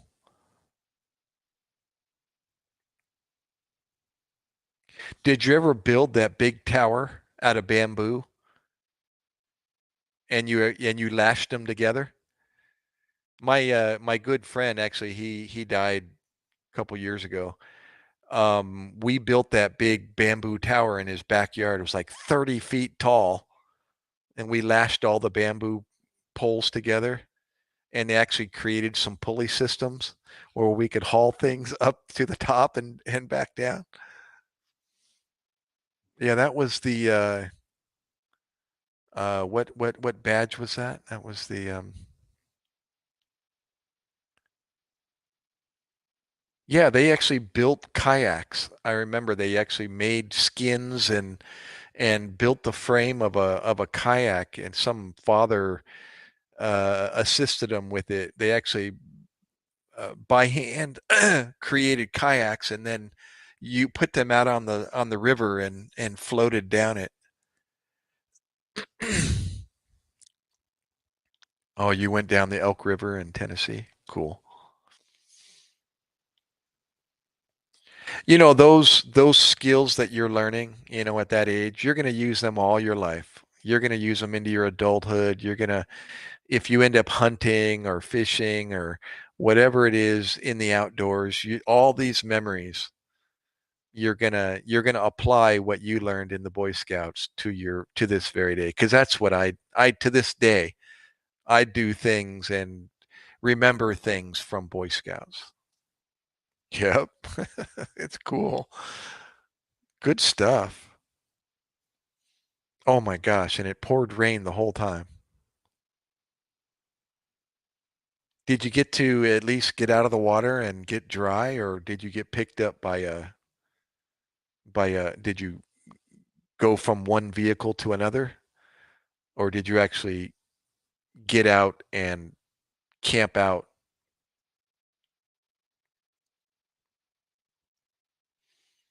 Your tents were flooded? Gosh, that sounds like a training I went to. I went to a training called JLIT. Oh, you had to go straight to your tents? Oh, wonderful. You got to go, Boba? Well, take care in the hospital. I hope everything gets worked out and you get to go home soon and you're feeling okay. Thanks for stopping in, and thanks for sharing a little bit about yourself. You're welcome. Aiden, you said your pillowcase was floating along with my sleeping bag. Oh, you're actually at home? Oh, cool. Good, good, good.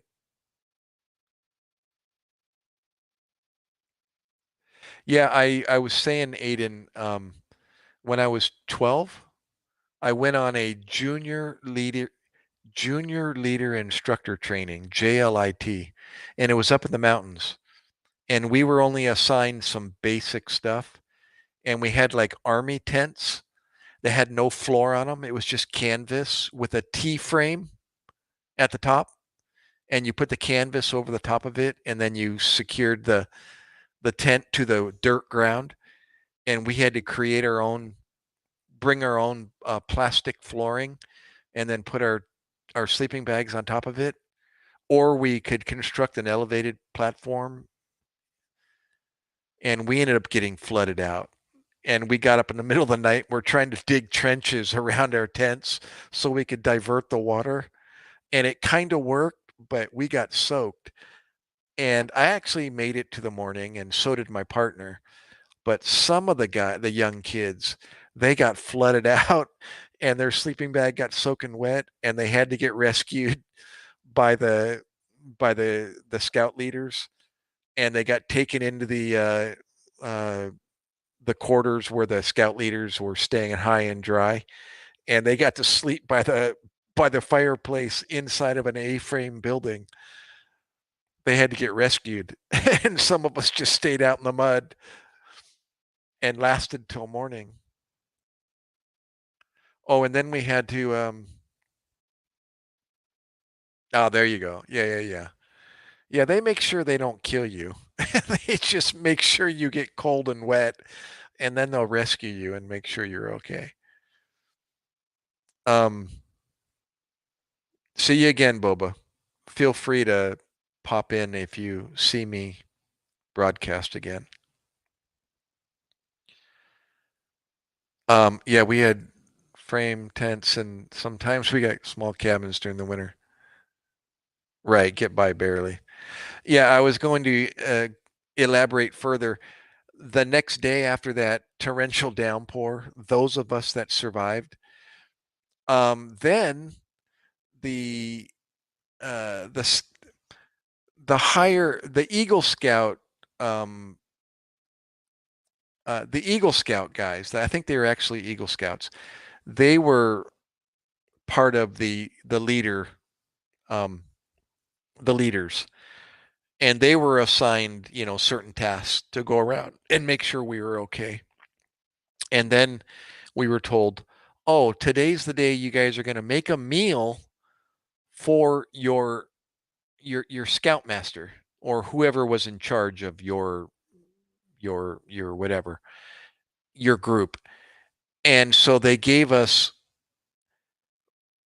fresh raw vegetables, carrots, celery, potatoes, meat, raw meat, beef, and um, salt, pepper, and they gave us a big bucket, a big metal pot, and we had to make stew.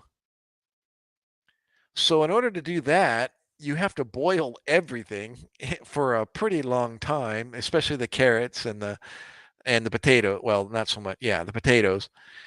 And we had to make our own fire after that totally soaking wet night.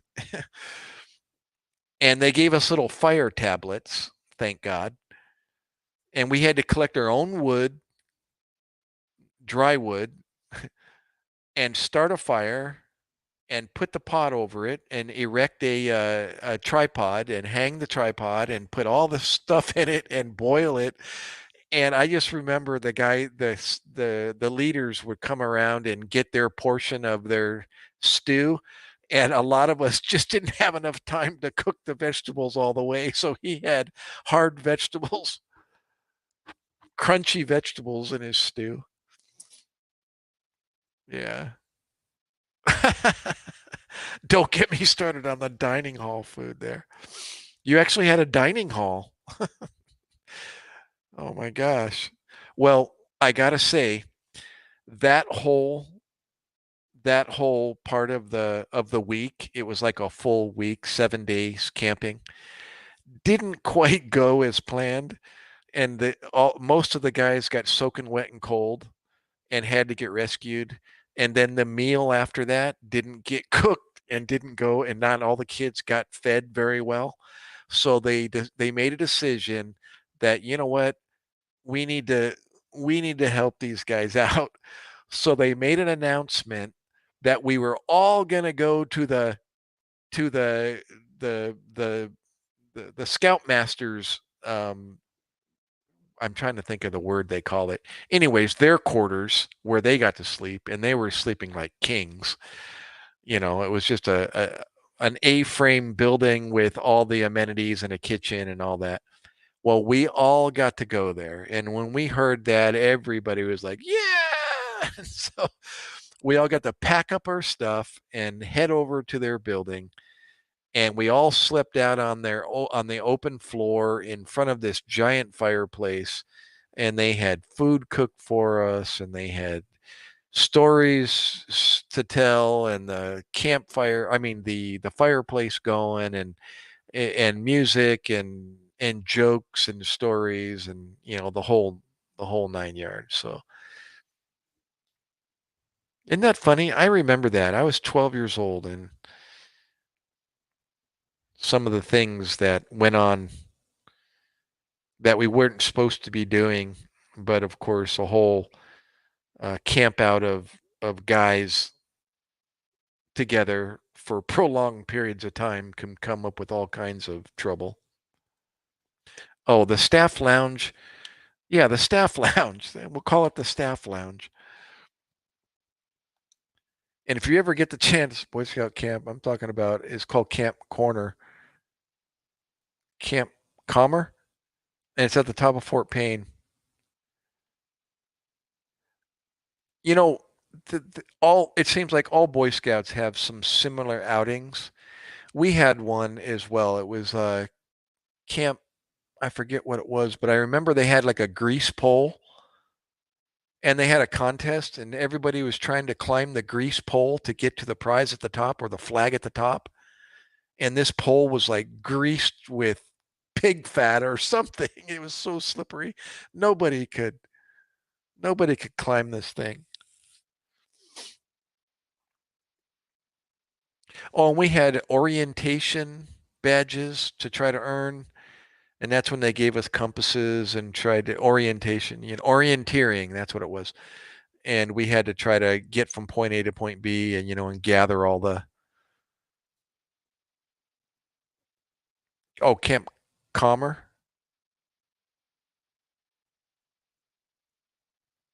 Comer. I see. Camp Comer.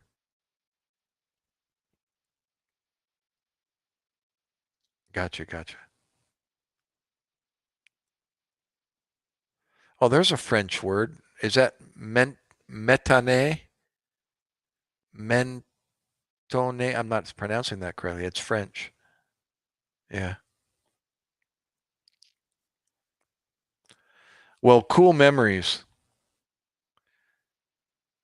Yeah. So if you guys ever want to get involved in uh, a field, get involved in the medical field.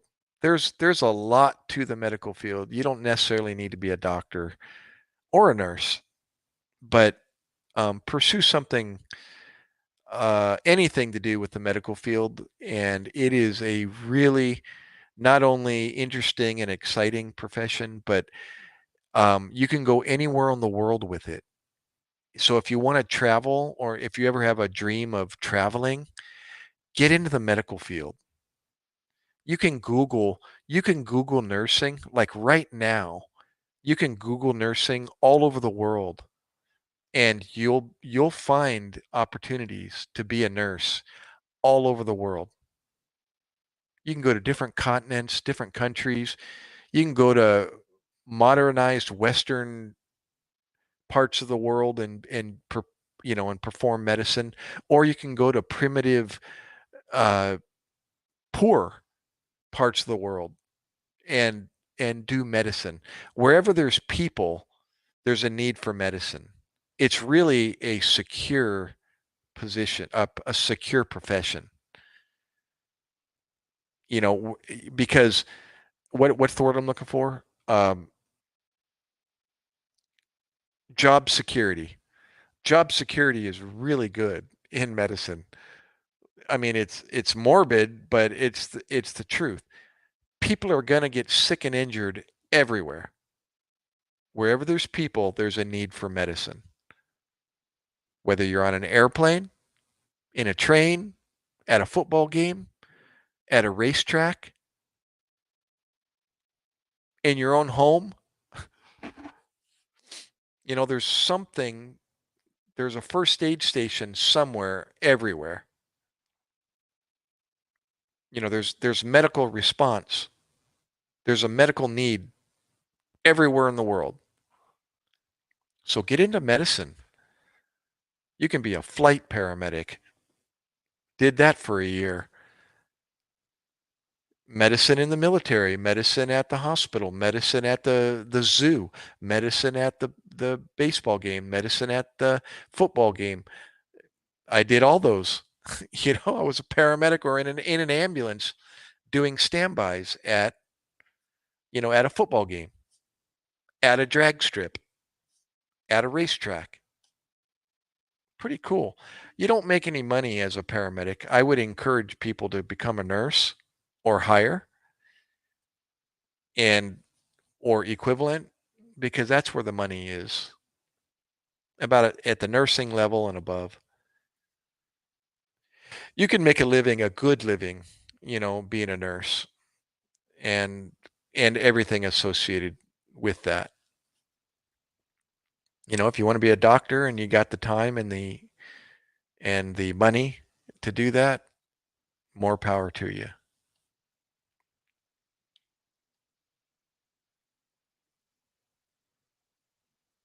I'm rereading some of the other posts you made, Aiden, about your piece of wood and cook after that. Uh, oh, you were talking about Camp Comer. Yeah, yeah. Boba, metane, mentone. Is that how you pronounce it? Tone, mentone. Oh, mentone. Oh, okay, okay.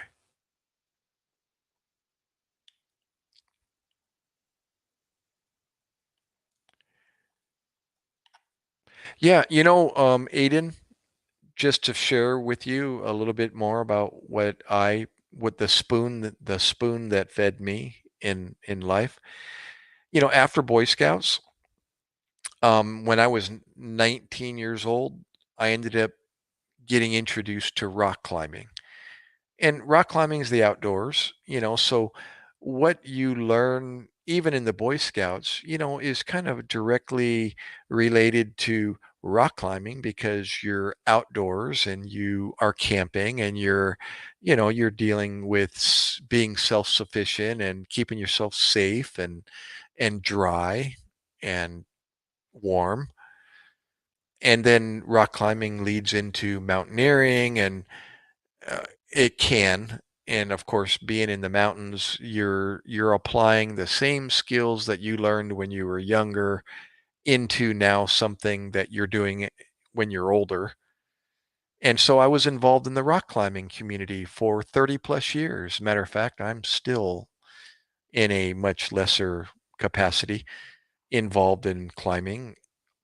But, just I was saying earlier how you're going to apply your skills that you learned in Boy Scouts, when you're older. Yeah. And then I got into sailing with a friend of mine, and sailing is kind of right along those same lines. You're learning knots. I already knew how to tie a lot of knots. And where did I learn it? Boy Scouts.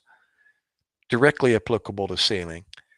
Square knots, half hitches, sheep bends, all that.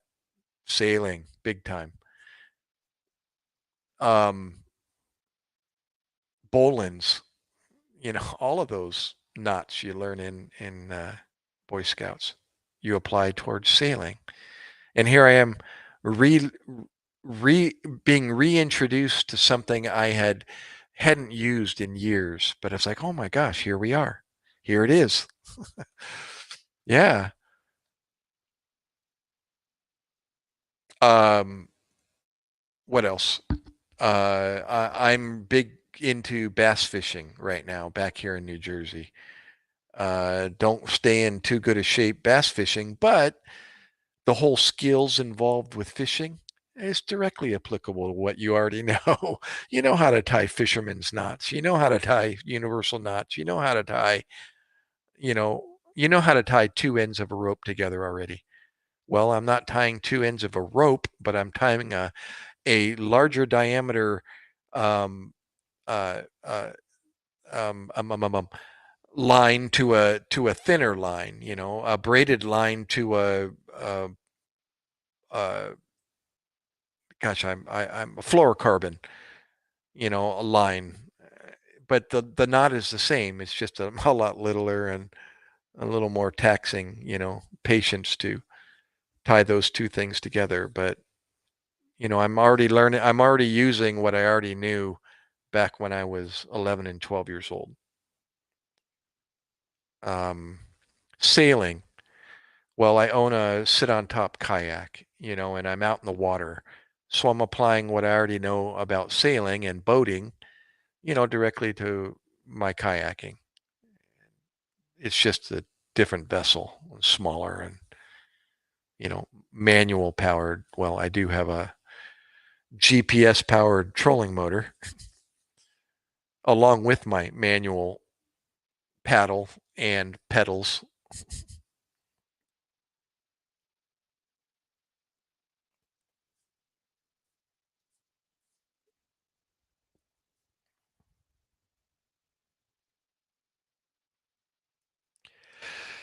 Well, good stuff. I can't believe it. It's 9:30 in the morning. Holy moly. How long have I been on here? 4 hours and 20 minutes.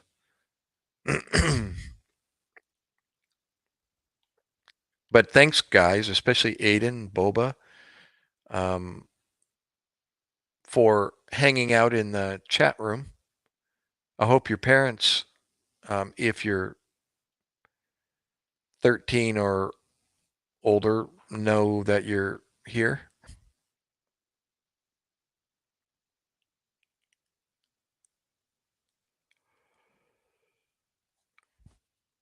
Oh my goodness. You didn't see that.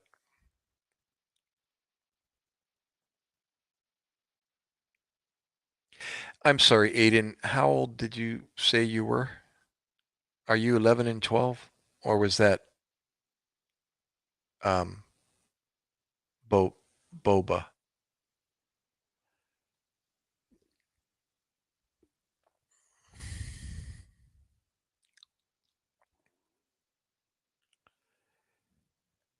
Are you? Oh, you're 16. Um, when you say on your channel it's called Let Her Love Me Now, are you singing or what are you doing? Oh, you have a guitar in your profile. Do you play guitar as well?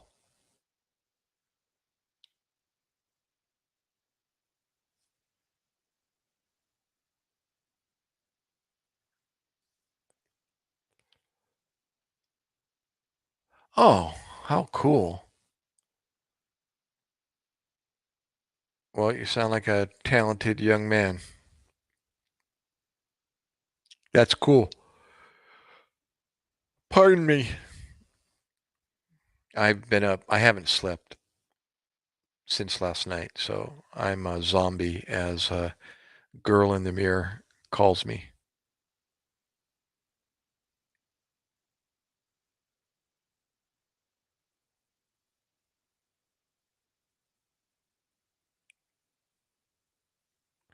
I will. Yeah, I'll do the same. I'll return your favor if you haven't already done the same for my channel. Yeah, be sure and leave a comment, and that'll notify my channel that I have, a notification, and then I'll be able to return the favor back. That's the easiest way. If I had my cell phone in my hand, which I don't, um, actually my wife and I share one, so she's got it at work. I would be able to do it right here in front of me, and I don't. And I've only got this Xbox controller with the TV in front of me, and I said earlier it's just hit and miss opening up multiple tabs, not opening multiple tabs, but going from one tab to the other tends to close the tab that I was on. And if I go to the YouTube tab, it's going to interrupt this and so on and so forth. So it's a lot easier if I get back to you after I end this live stream. And I'll remember who you are a lot easier if you leave a comment, and that'll notify me, and I'll get the red notification, and then I can bounce back to your channel and do the same. But you know what? I think this is going to be a any video. You can you can comment on this live stream if you want. That'll work. Any comment on any video. We'll notify the notification bell there on the top, and I'll be able to go right to where your comment is. Yeah, any video or this, like I said, this live stream will work.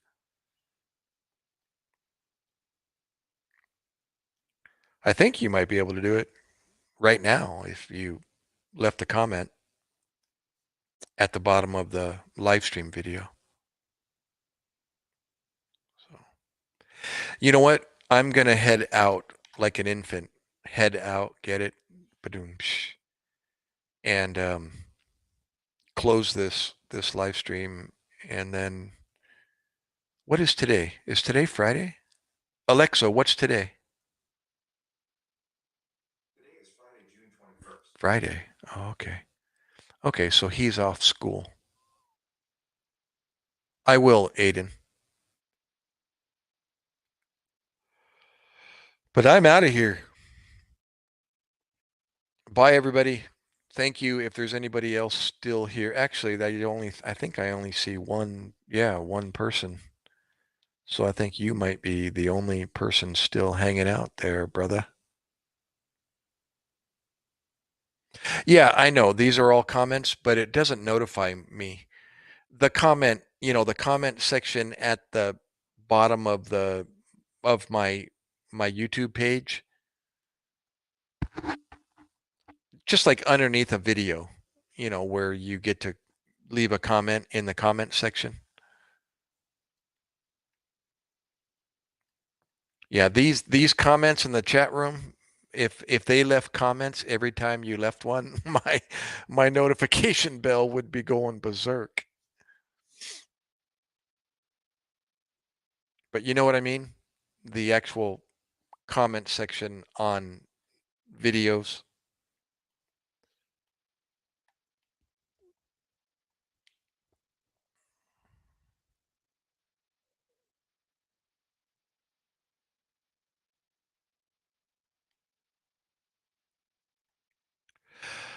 God is good when he put together the military. So praise God.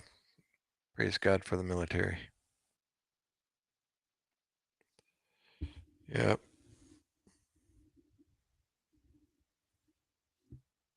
Yeah, thank God for the US military, You don't want to be in the USA without a military. So when people leave comments, regarding what the government should be doing with the military or what they shouldn't be doing with the military, well, I volunteered for the military. I put my signature on a dotted line. So whatever they do with the military, I signed up for it. So it's nobody. If you want to point the finger at anybody, it would be me. I didn't have to put my signature on the dotted line. So,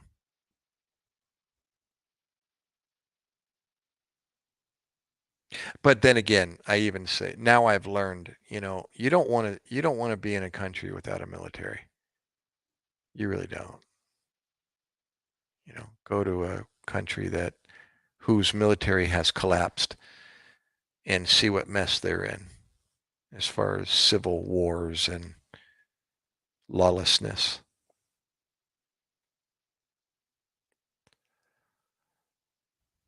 Or even without a police, department to keep, human stupidity in check.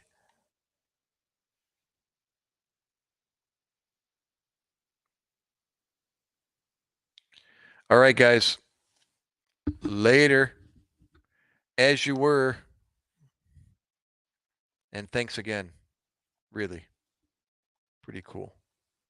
See you, Aiden.